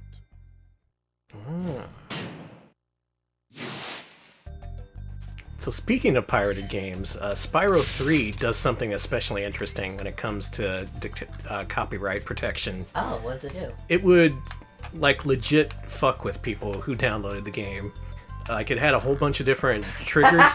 It had a whole bunch of different triggers for setting off the copy protection that spent all the groups out there, it took them months to figure out, as opposed to days, which it usually did. But what it would do is it would occasionally delete parts of the level, it would change the language of the game, so people would be speaking in French or Spanish sometimes. And if you progress to a certain point, literally one of the NPCs would say, "I'm sorry, Spyro, you're playing a hacked version of the game. I can't let you go any further." So it was one of the rare games that actually acknowledged the piracy and directly took it on in the context of the game, which is pretty great. I think there's an old Gamma Sutra article that goes into detail about that if you want to look it up. It may also be on the cutting room floor.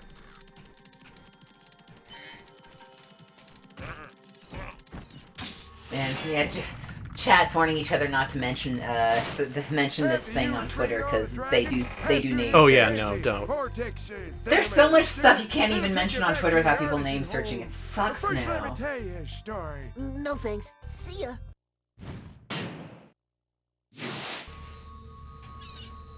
Spyro needs to respect his elders. Be nice, Spyro. Otherwise, he's setting a fine example for everyone.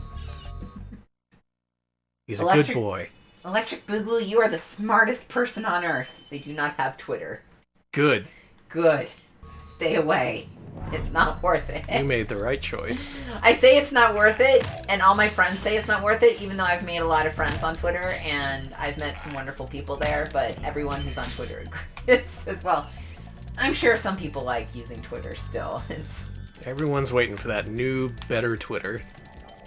I got one. It's called eBay. Why don't we all just communicate on eBay? Let's just do it through eBay. Do that again. The artisan's boss is through a portal behind me. You can challenge him now, if you feel you are ready. Serious Sam's 3's was pretty good too. It was what, a giant scorpion that you couldn't kill and ran at super speed? I love when games do that. Like, most games try to pretend that piracy doesn't even exist, but when they acknowledge it, it's often pretty funny. Alright, Ragu's setting up a new www board. That's Twitter now. Good. Finally.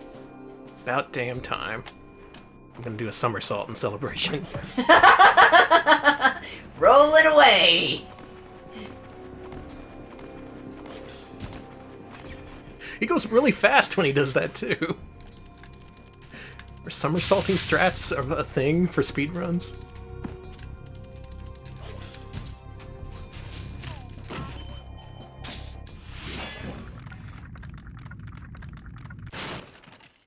Nasty Nork has put one of his most devious henchmen in charge of the artisan world. Bring him on. I think I smell a barbecue. Be careful, Spyro. This boss has many tricks up his sleeve. Yeah, I'm starting a new category, all somersaults. Always hold the L and R buttons together. Just make him do this. Oh, you can turn him while he does it too. Oh man. Oh my god, why is it viable? That sucks. that roll is so good. It is. We should probably move on soon. Alright, let me beat this guy and then we'll move on. Yeah, But suffice to say, Spyro is a joy. Just to control, to look at. There's no, at least in the early game, there's no even frustration here. It's just all fun. None of that bullshit that you don't like. I think that was the game's slogan. All the bullshit you don't like. No, none of the bullshit you don't like. Oh, I like my version better, honestly. I think that was Bubsy's tagline. Hey, speaking of which... Alright, we're being asked to talk about the music in this game. Alright, the music is by Stuart Copeland of The Police. He did the music for all 3 of the PS1 Spyro games, Wait, I no, believe. hold the fuck on! Uh-huh. Wow. What? Sorry if that was in chat, I did not see that. That's amazing, The Police. Yeah, they got an actual musician to do this. He usually didn't do video games, so having him just apply his talents to something that he hadn't really any experience with, it could have turned out bad. It didn't turn out bad. It actually turned out great. And really just the soundtrack, it's really atmospheric is the thing, and it really helps sell this game's world, if I were to be pretentious about it. I like Spyro. Are you kidding me, Bobinator? The Amanda Show on Nickelodeon reuses some Spyro music. What? Why? Make your own music, Amanda. Maybe it's the same... Maybe it's the same musician and maybe it's the same whatever. Yeah, it could be. He's reusing assets like a terrible game developer. Oh yeah, Mark Mothersbaugh did a shit ton of music for Nick back in the day. Well, there can be no sunshine without rain. No, Danny, we're not doing this. And there's no Spyro without Bubsy 3D. I actually think this is a pretty good mix for our first Mascot Friday 3D stream. We see the good and the bad, the games with problems that are still charming, and games with problems that are the opposite of charming. Oh, God. Can I do my Bubsy 3D impersonation? Or should I wait for it to start? Okay, here we go.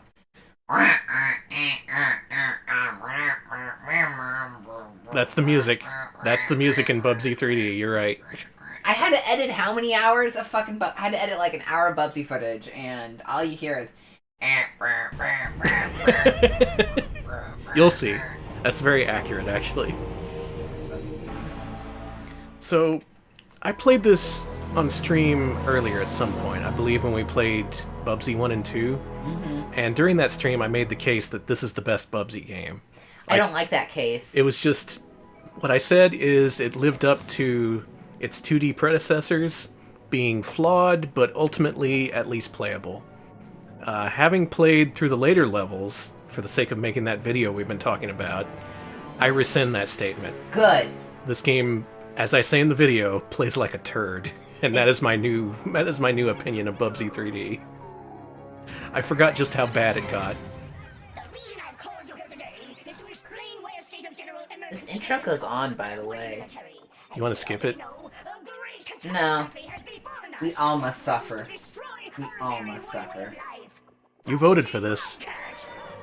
I'm turning it up, so you have to hear this. This is your vote at work.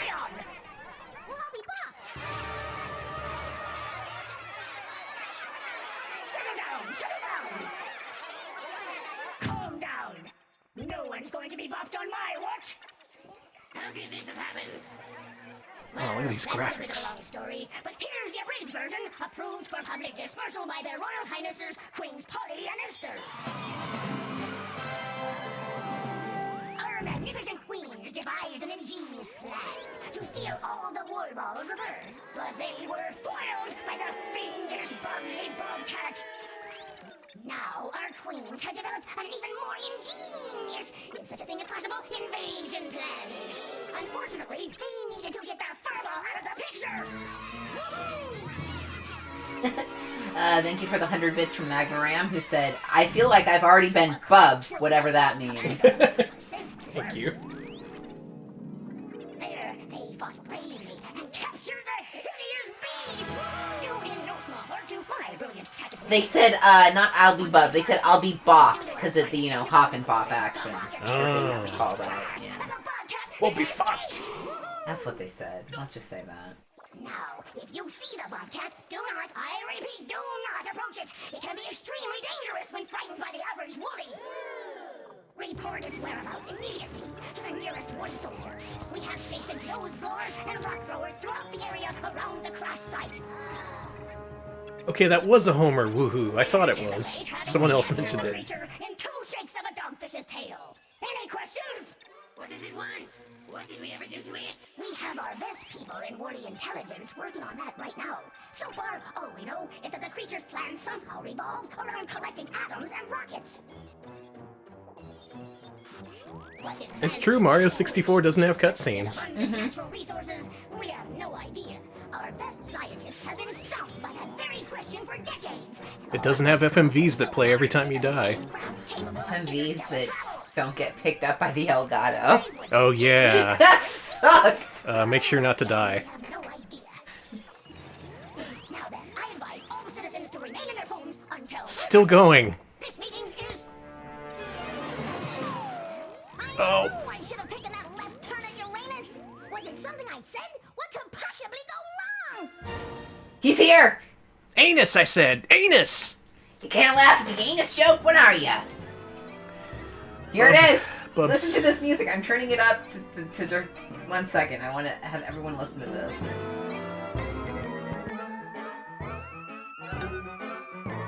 This is your hell. You asked us to do this. No one's enjoying this, Alex. I know. Not even me. Let's do it. Oh man, Bubsy 3D.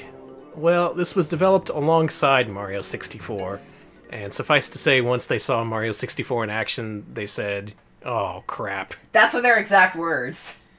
Yep, Bubsy creator Michael Berlin, upon seeing Mario 64 for the first time, all he could say was, oh crap. Because this game falls so off the mark compared to what 3D platformers would become. But at the time, I'm sure they thought it would be a huge boon, a great leap forward for Mascot platformers. So it does the thing that... Yeah, like Jumping Flash, it shifts the camera downward when you hit jump.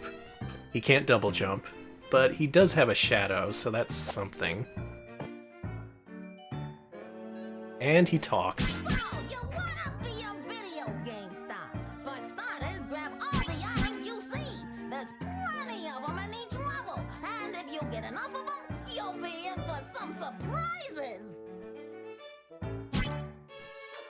That's Bubsy. Ah! Okay, I take... No. So, what do you think of Croc now? Croc owns.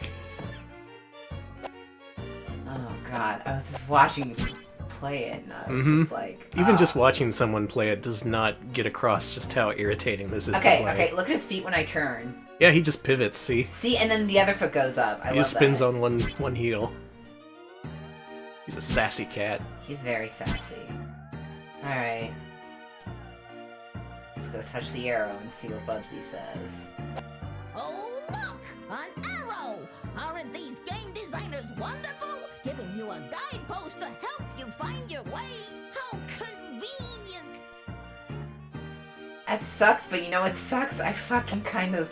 Oh, man. I like dumb self-referential humor that's... That could have been funny. Yeah, not many games, at least not back then, did that kind of thing.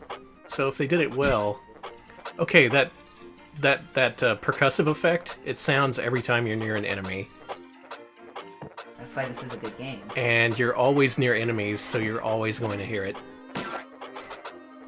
I hopped and I bopped. Yep, you bopped. Stupid stampede! Fucking, listen, yeah, no shit.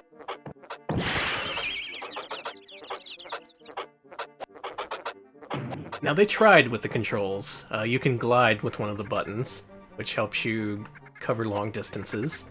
It does that thing I mentioned that Croc and Jumping Flash do, where when you jump and hit left and right, you actually move left and right instead of just pivoting. That's helpful. Now, if you lose a Bubsy, you'll start over here instead of at the beginning of the level. Ain't life grand? Thanks, Bubs. That's a switch. Yeah. Turn. Turn. But, okay, getting back to what I was saying earlier about how Croc had these really small level segments. This is my favorite part. Hold the square button when you walk up to an atom. Go ahead, try it, but don't hold it too long. Okay, you keep talking. Anyway, in contrast with Croc, which used a whole bunch of loading points to make these really small but super detailed worlds, this game has huge worlds that are full of absolutely nothing. So, yeah, what he said is you can hold on to the atoms with square and then release them to shoot them at enemies, but you can't hold them too long because that hurts you. Why does it hurt you? Why is that necessary? It's not. It really isn't. It's Bubsy, of course it hurts you. But it's Bubsy.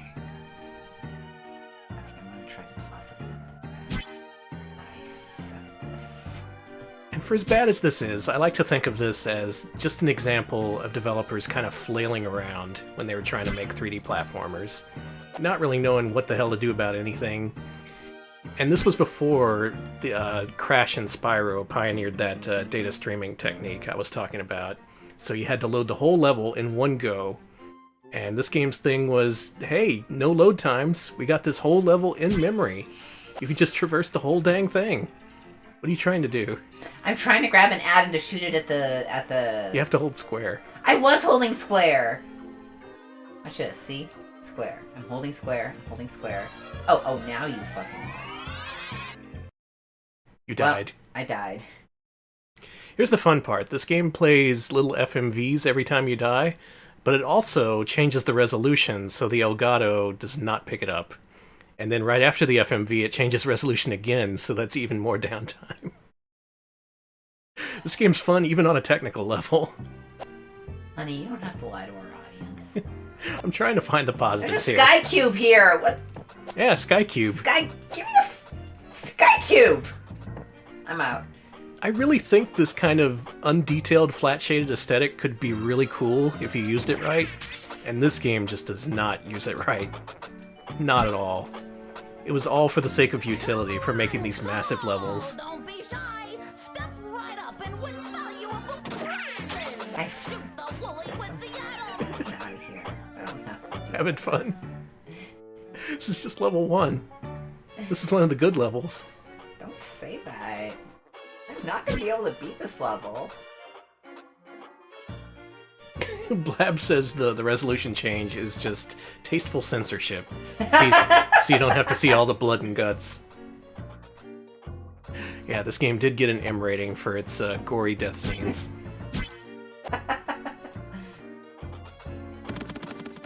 Where's my bowling ball? You notice how Alex just slid right into that guy? That wasn't intentional. Yeah. Gimme. No, Bubsy just slides. He keeps going once you set him going.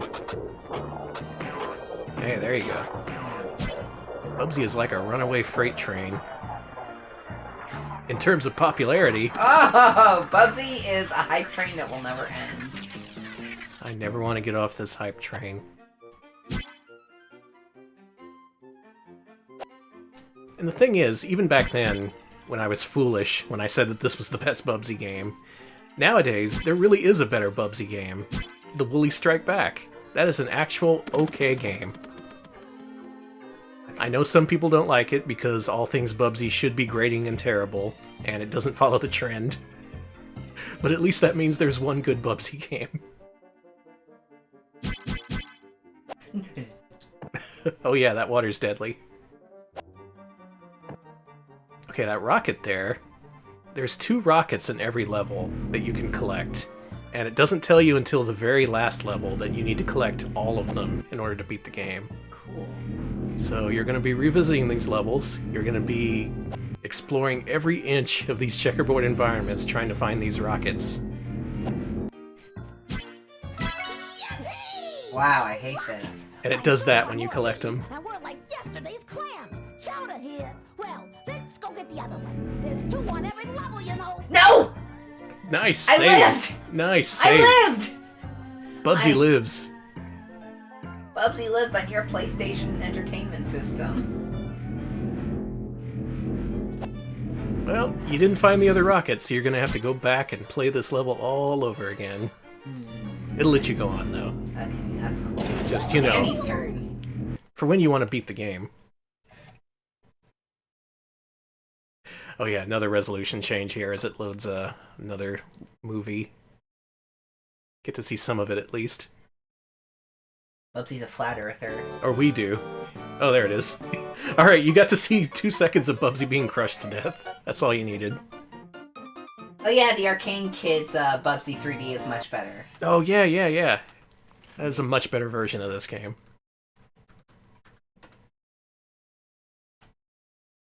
Yeah, I'll link this in the, Bubsy.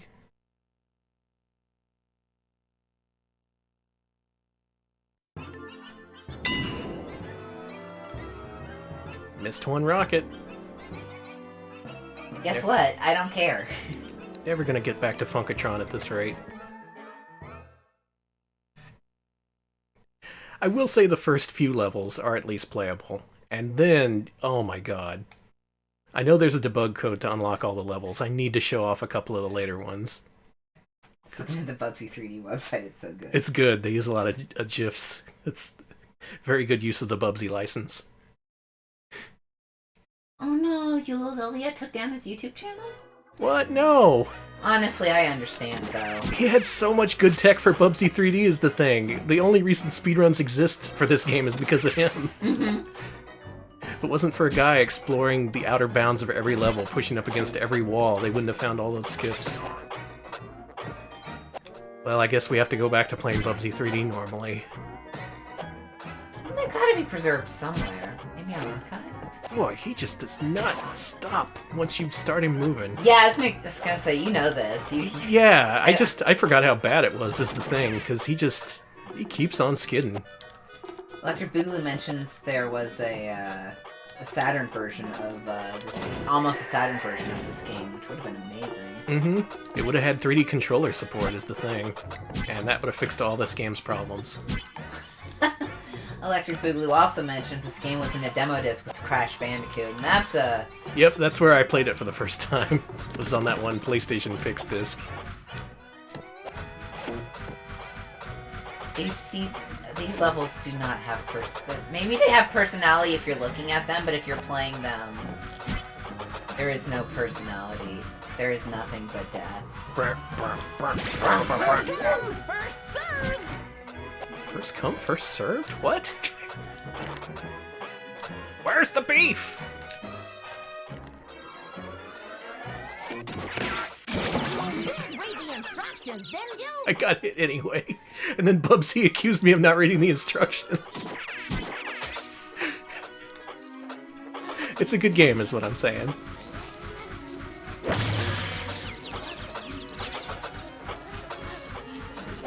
You hear that? He's just buzzing. Oh, it's the buzzy thing that makes that noise, yeah. So I knew that because I was going through this your B-roll for the episode, and I heard that horrible gurgling noise, and I was freaking out for a minute. I'm like, yeah. I was like, oh my god, am I okay?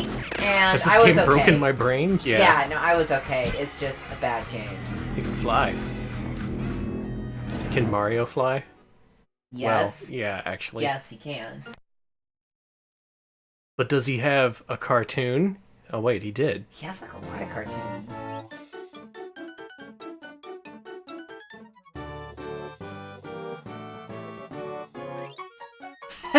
Good. Sorry, that was good. Alright, here's what I'm gonna do. I'm gonna enter that code. Oh, this was, thank you, Electric Boogaloo, for letting me, sorry, this is killing me. This was officially a PlayStation's Fat Pick, P-H-A-T. Which is so good, because nothing, absolutely fucking nothing about Bubsy 3D is fat. Nothing. Not in the least. Nope, I'm so sorry to the makers of this game, but... I think Bubsy is pretty hot and tempting. In all senses. Oh, I just got into an underwater level, too. Oh, well. Oh, I missed Umbriella's resub. Thank you so much for that. You Nice, say thank as you you. call Bubsy 3D hot and tempting. Mm-hmm. It's not a Little Caesar's pizza. Just pick up a $5 hot and tempting Bubsy from Little Caesar's on your way home. Tell me I'm wrong. Come on. Get some crazy bread with it, why don't you? New Bubsy branded crazy bread.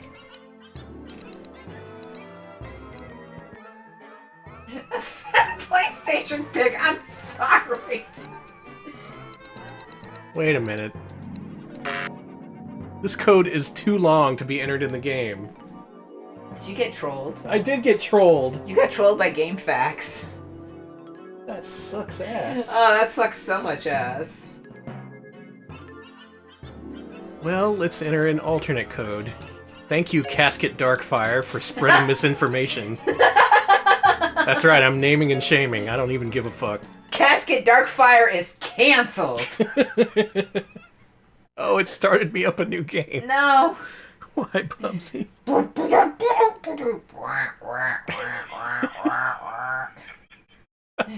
Someone please tune the recording. I think you make a better soundtrack than the game does.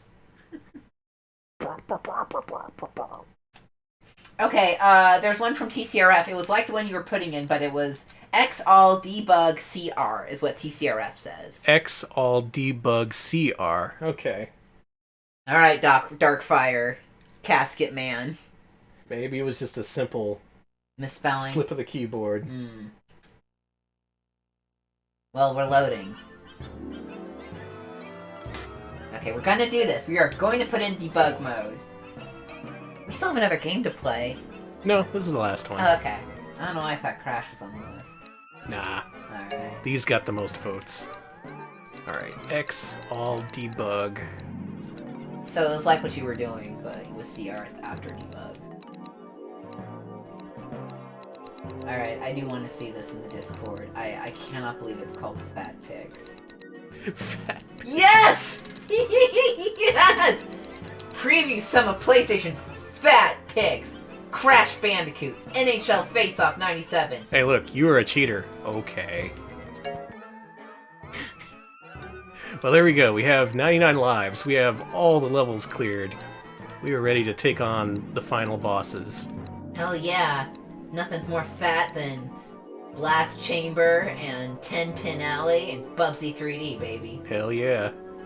Let's see one of those famed swimming levels. Oh yeah, I heard they were quite similar to Mario 3D. Alex, why don't you read a quote on the back of the Bubsy 3D case? Okay, this one says establishing a new standard in the platform genre. That's true. It did. Uh-huh. This one says massive environment, go anywhere gameplay, and amazing depth give Bubsy an entirely new perspective, says diehard game fan. Yep, invented open world. Okay, and we got one more from PS Extreme that says underwater-based levels very reminiscent of Mario 64. Yep, you heard it there. They said it. Mario 64 is like this game. Mm-hmm. Or rather, this game is like Mario 64. That's all you need to know.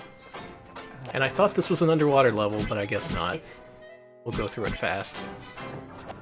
I'm just looking at the instruction manual. Oh, it's also written in the sassy point of Bubsy view. What's the camera doing? So Bubsy? you want to be a video game star, huh? He already said that. Oh, I can't believe it's all written from Bubsy's point of view. That's... So here's the startup. Let me guess, you already know how to make your game go, right? Well, just in case you don't know your reset button from your controller, this section is for you, baby! Step 1. Set up your PlayStation game console according to the instructions in the hardware manual. What, you haven't done this already? Step 2. Press the open button on your PlayStation game console. If possible, use your fingers for this rather than a sharp stick. This is ASMR. Bubsy treats you like an idiot. Step 3. Stop using the Bubsy 3D CD as a chew toy. Place it in the PlayStation game console. Black side up. Just kidding, put it picture side up, really. Close the disc cover on the PlayStation game console. And make sure controller is plugged in. Now he sounds like a mob boss. Yes. Step 5. Press power and away we go. Thanks, okay. Thanks, Bubsy. Okay, somehow you managed to turn the game on. Oh my god, it's still going. You watched the intro movie and were feeling pretty good about yourself until you hit the menu screens. Now don't worry, it's not all that bad. Ooh, check it out. It's Mario 64. Here I am looking like I'm directly in Mario 64. Oh my god! I got my ass kicked.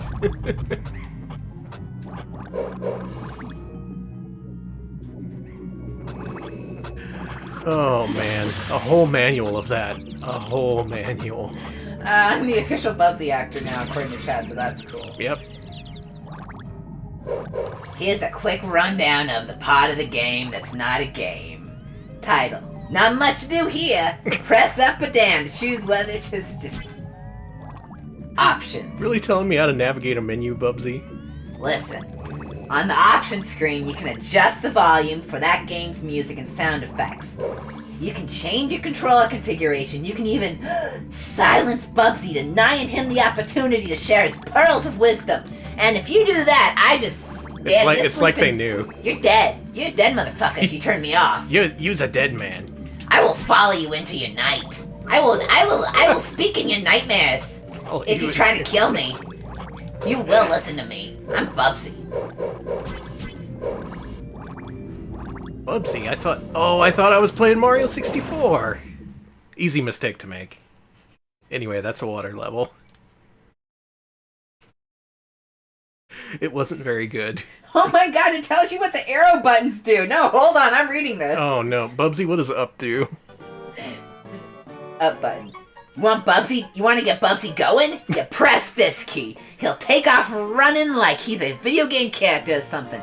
The longer you hold up, the faster he'll go. Down button. Miss something? Want to back up and grab it? Hold this to walk backwards or tap it to hop backwards. Look at him hopping along. Isn't he cute? Does it actually say that? Yes. Left. Surprise! Hold this to make Bubsy turn left. The longer you hold it, the faster he'll turn. Right. Guess what? Hold this to make Bubsy turn right. The longer you hold it, the faster he turns. Let's play one of the later levels as I descend into madness, thanks to Alex. This is killing me. Why does he have to describe every single... Select button. When the game is paused, press this to quit the level. Why you'd ever want to quit playing Bubsy 3D is beyond us, but to each his own. Start. Yeah. You'll never believe this. Pressing stop pauses the game. I just did. Pause. Come back, video. There it is. Alright, now everyone gets to enjoy this. This is one of the later levels. They add little roller coaster segments, which are really fun. By the way, you're defenseless during this, and enemies can still shoot you. Sweet. Okay, so it goes on about the buttons, but this is the action section is killing me over here. Look at that wacky Bubsy go! He slices, he dices, he comes with an optional 42-piece spatula set. Now how much would you pay? But wait, there's more! Not only do you get the... Okay, you caught me! Bubsy's not really the second coming in household appliances. He's not? No, unfortunately. But he is a neato bobcat. I ain't no Ronco, motherfucker. Check these moves out. Whoa, yeah, I hey. added that part, I'm sorry. It is rated M. Alright, so here's his moves. Jumping. You think Bubsy's jumping is no big deal? Well, why don't you try jumping more than twice your own height? Go ahead, Smarty, I dare ya! Oh, he's right. Look at that. Gliding. It's commonly known in scientific circles that a bobcat's natural ability to glide is Ooh, look at rivaled this. only by squirrels that wear old leather pilot's helmets. If you've never come to a chasm and you don't think a regular jump will make it across, gliding will give you a few extra feet you need. Let me point out, this is an invisible enemy usually. It only shows up when it's right next to you, and it can't be killed. I love that. This level is full of them. Oh shit, my ride! And if I should remind you, it's still going... Okay, I got a good hint about damage. Good, tell me. Ouch!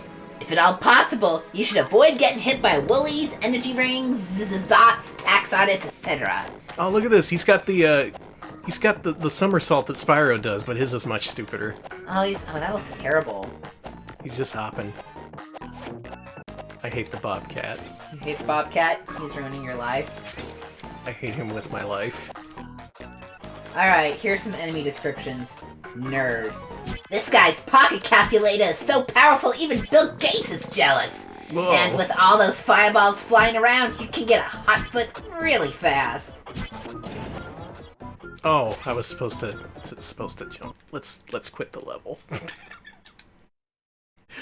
Yeah, that level's gimmick is you go around all these roller coasters. What do you call them? Just little rockets that go along these little planned routes.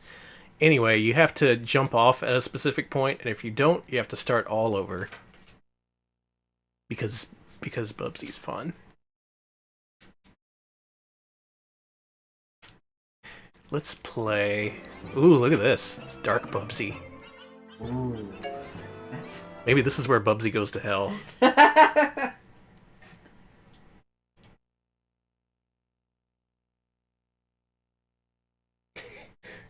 Frasco makes Bubsy 3D feel like Super Mario 64. Oh, I feel bad comparing this to Mario 64 because I'm seeing who's on the team and it's so small. Yeah, not many people made this game. And not much money was put into it, obviously. Yeah, the design was 4 people. 5 programmers. This is a different level, believe it or not. Oh, great. 1 person did level population. 1 person was the wizard.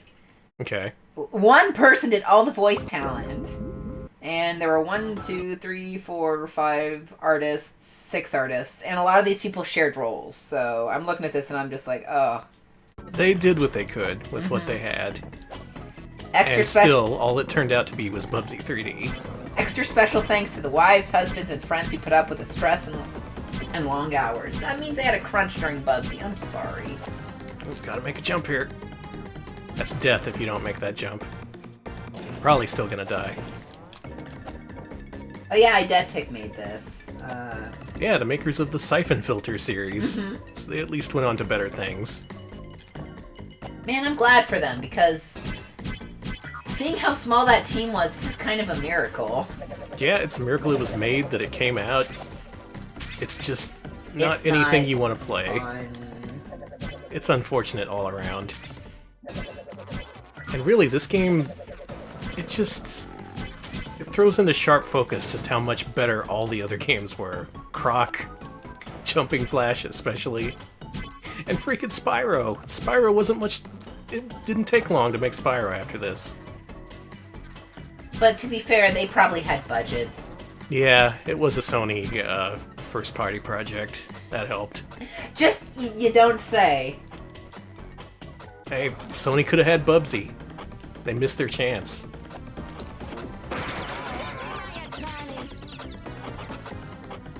Well, there is a 2-player deathmatch mode in this game. Mm-hmm. I'll describe it here. Warning! The 2-player game requires 2 players. So you're probably gonna have to stop playing video games for a little while so you can go out and make some friends. But when you get a few, come on back and we'll pick up where we left off. Thanks, Bubsy, for saying that video game fans have no friends. You, a video game star. That's fair. I mean, he's not... We're skipping to the last level. Okay. Let's see how this shit show ends. Alright, we've gotten all the rockets. I've spent 40 to 60 hours mastering Bubsy 3D. And now we're gonna see the final boss. I wish my parents bought me more than one game. It sucks to only play Bubsy 3D for an entire year. That's some kid's experience, you just know it. I'm sorry if you got Bubsy 3D. If you're one of those kids who got one game a year, I hope you got more games other than Bubsy 3D. This one goes out to the true heroes. The true heroes out there. Kids who got Bubsy 3D as their one game that year, and they were like, I'm gonna do... Oh my god, what happened to Bubsy there? Alright, not gonna acknowledge that. Okay, Let's just move on. Okay. We're in the final stretch. Which, in this game means... Oh, a bunch of fucking enemies. Big surprise. Look at this bullshit! Look at this! Yeah, just machine gun his face. Well, he deserves it. I don't blame them. Wouldn't you machine gun Bubsy's Whoa! face? Big. Alright, now we're getting somewhere. They're kind of cool. Now this is a video game. Oh no, I have to platform. Enjoy platforming in Bubsy 3D. Here, I'll give you some more instructions about the, Give me advice for this boss. Alright, yeah, actually there's an advice section in the back. Have you noticed how the camera tilts to turn toward Bubsy every time you get hit? It's not especially helpful. Oh, it doesn't have tips. Huh?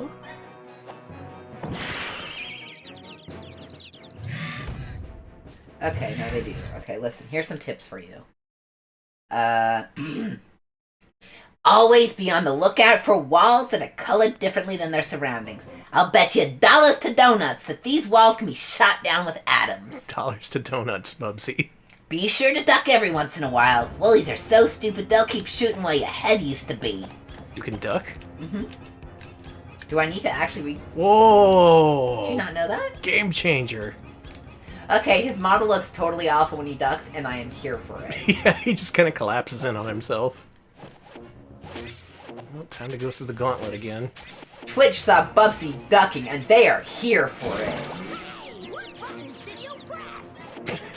The up button. Okay, well, let me tell you what more of these buttons do here, Danny. Now, square button. Now, this is the fun stuff. Hold this key when you walk up to an atom. Bubsy will grab it and you can aim at your enemies using the left and right buttons. When you let go of square, you shoot the atom. But don't go holding on to them atoms too long. They'll blow up in your face. That was your mistake earlier. Mm-hmm. I can't take much more of this between your Bubsy voice and this game. My Bubsy voice is extremely... Oh my god, I'm losing my Bubsy voice. Good.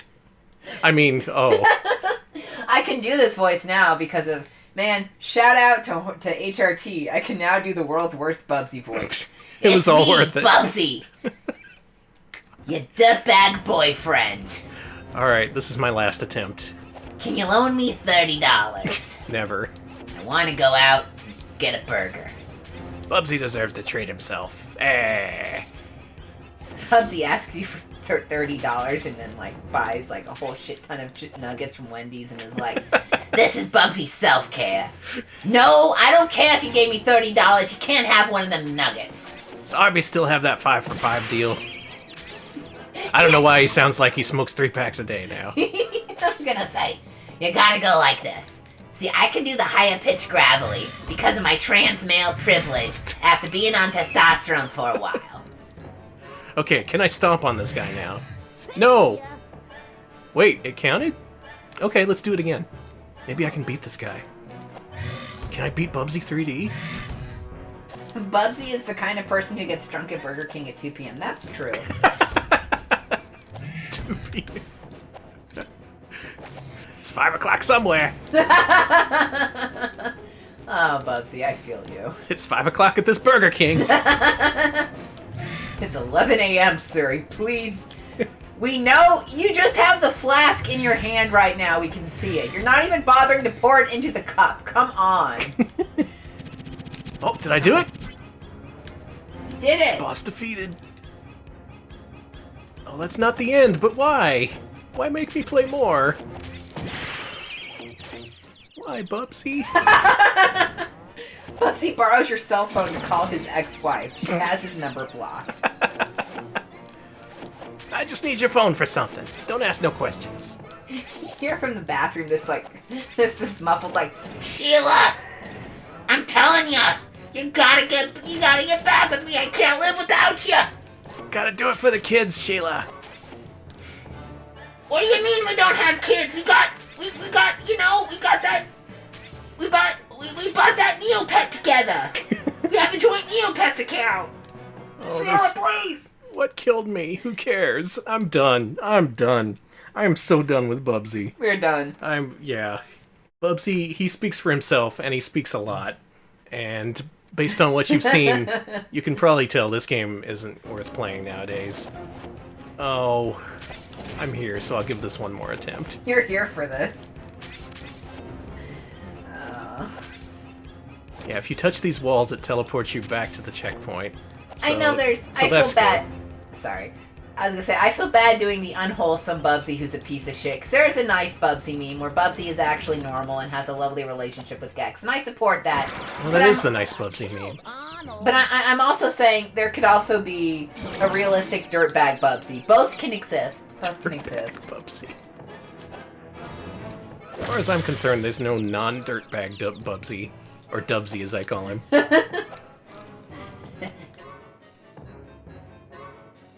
Okay, we're over here now. Yeah, Bubsy would have to pay alimony for his game of Seaman that his ex-wife has. Look at this background. What is that? Ominous Doom.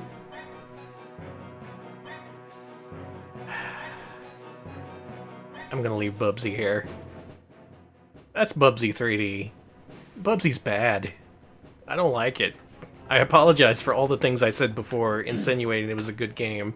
It's not good compared to the other Bubsies. It's not good compared to other 3D platformers.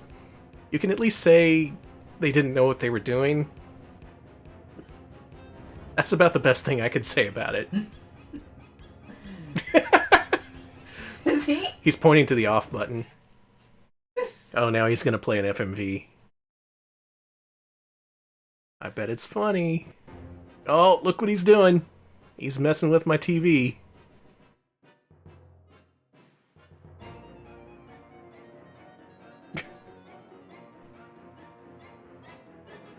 Yeah. He turned the game off. And that's what I'm doing right now. Okay. Bubsy got his ass turned off. What do you say we start up Spyro? Oh, Spyro's good. Put on some nice music to judge these games by. And try to forget what we've just seen. I was tempted to just keep playing Bubsy, but I could not stand that music anymore. It was too much. Let it never be said that we didn't give Bubsy a chance. Mm-hmm. That's something you should never do, by the way. Yeah, he's always like, listen, I've changed. He's never changed. He just got a German developer to spruce him up a little bit. You actually contacted people who knew how to make games. That's the first step. Mm-hmm. But the hardest step is being yourself, Bubsy. Who is Bubsy? The real Bubsy? Do you think Bubsy's not gonna Bubsy's gonna block me on Twitter now? Oh, probably. He's having a big sale right now. Oh, cool. Here it is. The new list. And as you can see, it's got many games on it. Oh, yeah. Fresh new list, ready to be populated with tons and tons of 3D mascot platformers. This music sounds okay. Yeah, this is good. Yeah, just relax, just chill. There's no more bobcats screaming at you. Not here. They can't get you in Spyro's world.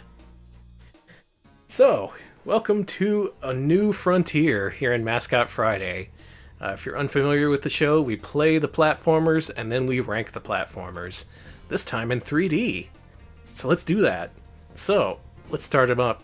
I guess our baseline, just by default, is Sonic Adventures, so let's go from there. Okay. Jumping Flash. Better or worse than Sonic Adventure? If you want to use the Bubsies, you still can, just a shorthand. Oh, God. I can't make this decision. It's a tough one, isn't it? It is. On one hand... On one hand, it's way simpler design. It does a lot with very limited hardware. Whereas Sonic Adventure was just balls out trying everything from every angle and not worried if it worked or not. All right. I'm seeing, ooh. Couple of devil Bubsies, couple of angel Bubsies. I see just plain Bubsy there. better, equivalent. Maybe a little bit better. I think overall, Jumping Flash is more successful at what it does. It only tries to do one thing, and it's really successful at it, which is impressive considering its time of release. Sonic Adventure, well, you know, you've seen it. It does everything kind of badly, but it's still charming. Yeah, I kind of want to place it like... I mean, technically, it is better than Sonic Adventure in a lot of ways. I just find Sonic Adventure so charming. It is. This is the argument we're going to have constantly on this show. Reconciling the fact that Sonic Adventure is not a good game, even though we like it. Personally, I think Jumping Flash should go above it. You know, that's kind of the consensus I'm getting, is either very close to Sonic Adventure or just above / just below. Yeah, so. because keep in mind, we still have to play Jumping Flash 2. We have to play a ton of games that are better than Sonic Adventure. This will become easier as the weeks go on. Okay. So for now, Jumping Flash, better than Sonic Adventure. And already you've ruined the spreadsheet. That's it. Show's over. Boo. What the hell? I guess I can... Let's remove this, How do you... Whatever, I'll fix it later. What was this? Video games? Click... Okay, right-click the third row on the left side, where it says the 3, and click Insert Above.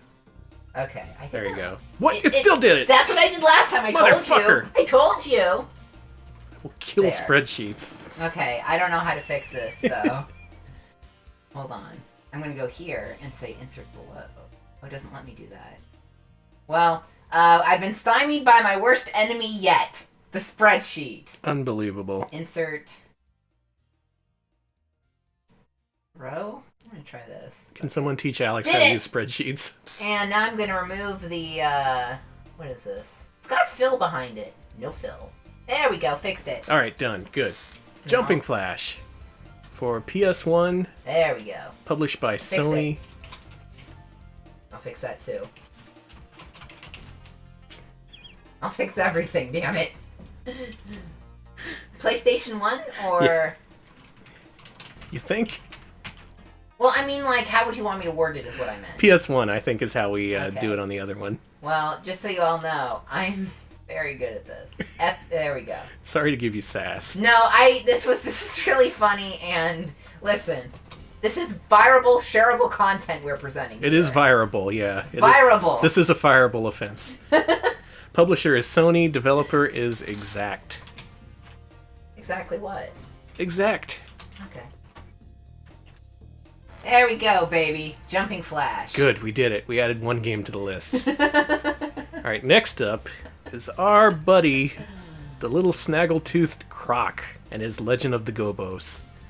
As for the Gobbos themselves, I can take or leave them. Croc, he's a pretty okay little guy. He's nice and friendly. He's got a little backpack. His levels are really, really tiny, but packed with detail.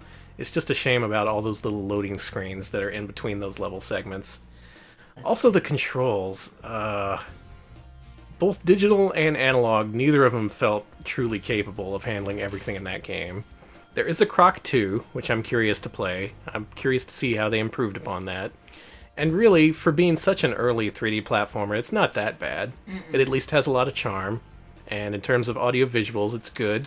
It's competent. Devil, angel devil, regular Bubsy devil. But I think we can all agree that Croc is worse than Sonic Adventure. It is. This is an easy decision to make. Now, deciding which games are better than Croc but worse than Sonic Adventure, I think that's going to be the bulk of our challenge for this this exercise. In the weeks ahead, we're just going to be asking, okay, Sonic or Croc? Alright, who made this bad boy, Danny? It was developed by Argonaut, published by... Looks like Fox Interactive. Yeah, Fox Interactive. Okay, let me fix this. Whatever happened to them? I don't know. They got bought out by Disney, probably. Oh, yeah. I actually don't know what happened in between them, though. Fox was huge for a while. They were making like Die Hard Trilogy, Independence Day. Scarlet Swordfish, I'm so sorry. I'm sorry to break your heart like this. Hey, it's still a good game. It's just, instead of Sonic Adventure being a 5 out of 10, it's more like an 8 out of 10. Croc, I'd say, is a solid 6 out of 7. Or 6 out of 7. A 6 or 7 out of 10. Jesus, none of us can talk. My special scale. It's 6 out of 7. Alright, next up, we played a game called Spyro the Dragon. Is this or is this not the best game we played all stream? I think it's the best game we played all stream. Easily. Just in terms of controls, the way it looked. It was a very complete game. That is a tight game. Everything in that was refined to the point of perfection. Or at least as far as the PS1 would allow it. And even running up against the hardware limitations, they did great. They managed to make levels that felt really big and yet had no load times. It's fun to just charge around as a tiny dragon who's being an asshole to everyone. And it's got a bunch of dragon dads.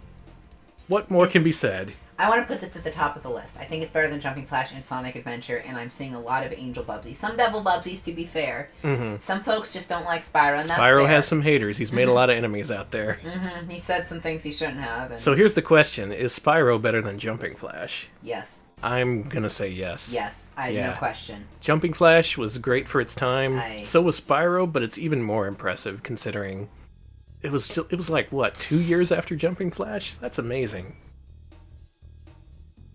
Yeah. Okay, what we've got to do is rank the #1 mascot platformer of all time so we don't have this issue anymore. So next week we're playing Sonic Adventure 2. No, never. God. I thought I removed all of y'all. Let me fix that. I almost did it. Just all these games are just too dang good. Too good to follow proper spacing or alignment. Exactly. Spyro's breaking out of his cage. And he's feeling fine.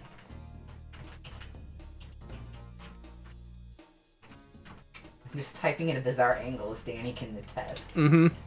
That's why I always type so bad. Yeah, Alex is doing a challenge mode for keyboard where you have to type at a 45-degree angle. Yeah, it's all angled. I should take a picture of this sometime. Mhm. It's like, after I clean the desk. And finally, the fourth and final and best game of the stream, Bubsy 3D. Okay, everybody, is Bubsy 3D better or worse than Sonic Adventure? I'll be more precise. Is it better or worse than Croc? I still think that's not going to change anyone's answer, is the thing. This is Bubsy's Bubsy Devil, Bubsy Devil, Bubsy This is regular Bubsy's time to shine. Show me all them Bubsies to show your support for Bubsy 3D. Video Game King says it's better than Croc. I am seeing Bubsy on fire, bottom of the list. Send it straight to hell. Put that fucker all the way down, so far down you can't see it. Put Bubsy in hell. Sorry to boo, but it's a gut reflex. It's not better than Croc. It is not better than Croc. I am sorry. Fair enough. I respect where you're coming from. I'm seeing a lot of creative solutions, including putting 25 spaces between Croc and Bubsy 3D. That may happen in the future. Down. Okay, we're at 244. You can put him here. Yeah, that's the right place. God. So here's what I'm thinking. I'm thinking, for now, Bubsy 3D will be our family dog. This is the family dog of 3D mascot platformers. There are worse games, but we're going to have to play a whole hell of a lot of them just to find them. I'm pretty sure one of the games we had on this week's list, Rascal, that might be worse than Bubsy 3D. I'm pretty sure it is. So maybe we'll play that in the future. Maybe Rascal will be our worst mascot platformer in 3D. But for now, it's our old pal Bubsy. He's always there for us, you know? He was there to ring in the mascot platformer list for 2D games, and here he is to drag the anchor at the bottom of our 3D mascot platformer list. God bless. Alright, so our current rankings place Spyro the Dragon as the best mascot platformer of all time in the 3D realm, and Bubsy 3D is the worst. Mm-hmm. You know what? That's okay. That sounds right to me. Yeah. Yeah. I have no problem with this list. I like starting fresh because there's little argument for anything. In the weeks ahead, we'll have to split hairs between what's better, Croc or Bubsy 3D. Gonna get into some drag down knockout fights. Mm-hmm. All the Croc fans are gonna invade call us names, but nice names because Croc is a nice boy. Yeah, they're gonna call us Poopy Pants or something. They'll be like, well, you're not wrong here, Croc fan. And then Bubsy will come in and call him a bunch of shitheads. What are you doing in here, Croc? Who invited you, Croc? And we'll have to be like, Bubsy, these are all 5-year-olds. Don't curse. Oh yeah, well, Croc is a crock of shit. You heard me, children. That's right. Buy Bubsy in the whatever the Germans made. It's probably good, and I get like 25 cents off of each sale. His voice gets deeper and deeper every time you do it. That's power of testosterone, baby. Yep. That's Bubsy. That's 3D Mascot Platformers, and we are done here. Thank you all for watching. A pretty decent batch. Good choices. Glad to see the good games represented along with possibly the worst. We played games that are among the worst and games that were pretty darn good. I wait to see what'll top the list in the weeks ahead. Who knows? Who cares? Bubsy does. And real quick, we will be rotating between 2D mascots and 3D mascots. 2D mascots are not going away. Ever, ever, ever. Mm-mm. They're not going anywhere.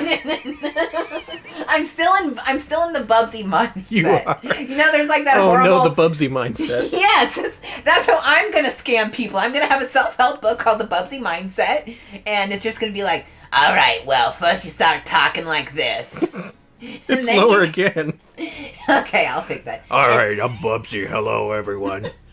How are you people? Well, anyway... We've lost our minds, but that's okay, because it's the weekend. Welcome to the weekend, everyone.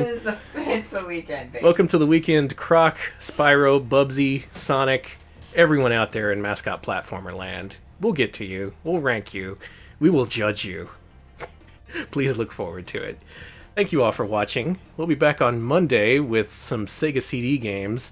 Me and Alex have to finish up our game of Jeopardy against the robotic genius Robert. Oh, Robert's too smart. It's going to be a tough one trying to beat Robert. Also, patrons and those who wish to join our Patreon, go to patreon.com/retropals. There, not only can you see the latest episode, or rather, the premiere episode of N64 Chronicles, which you can and should see. You should see it. You can also vote on our new poll. This week's theme is Turbo Duo. We're going back to Johnny Turbo's favorite console, the one he defended with his life. And your choice still alive. And your choices this week are Hue cards, Turbo CDs, Super CDs, or arcade card CDs.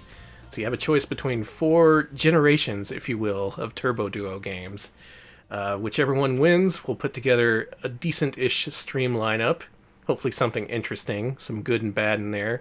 A nice mix of games. And we'll do that on Wednesday at 7 p.m. Central, so choose wisely. For the record, if Arcade Card wins, we're probably going to play the entire catalog, considering there's only 5 games for the thing. Oh, cool. So that'll be interesting. Yeah. Turbo Duo, always a good time. Guaranteed.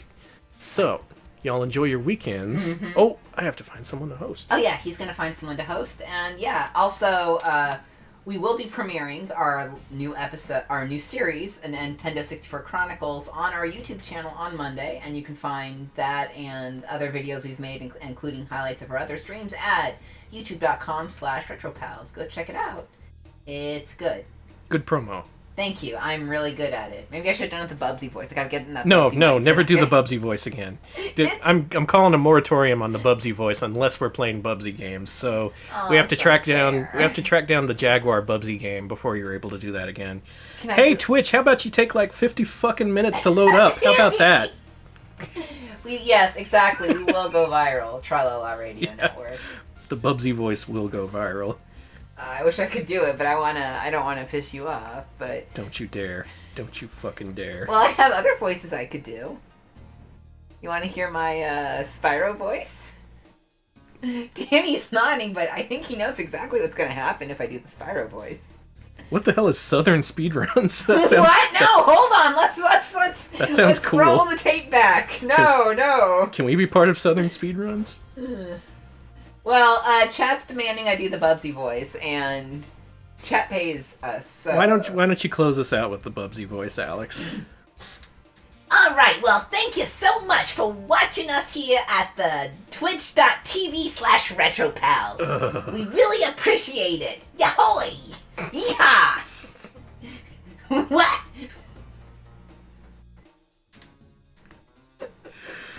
Alex, you've turned my brain to mush.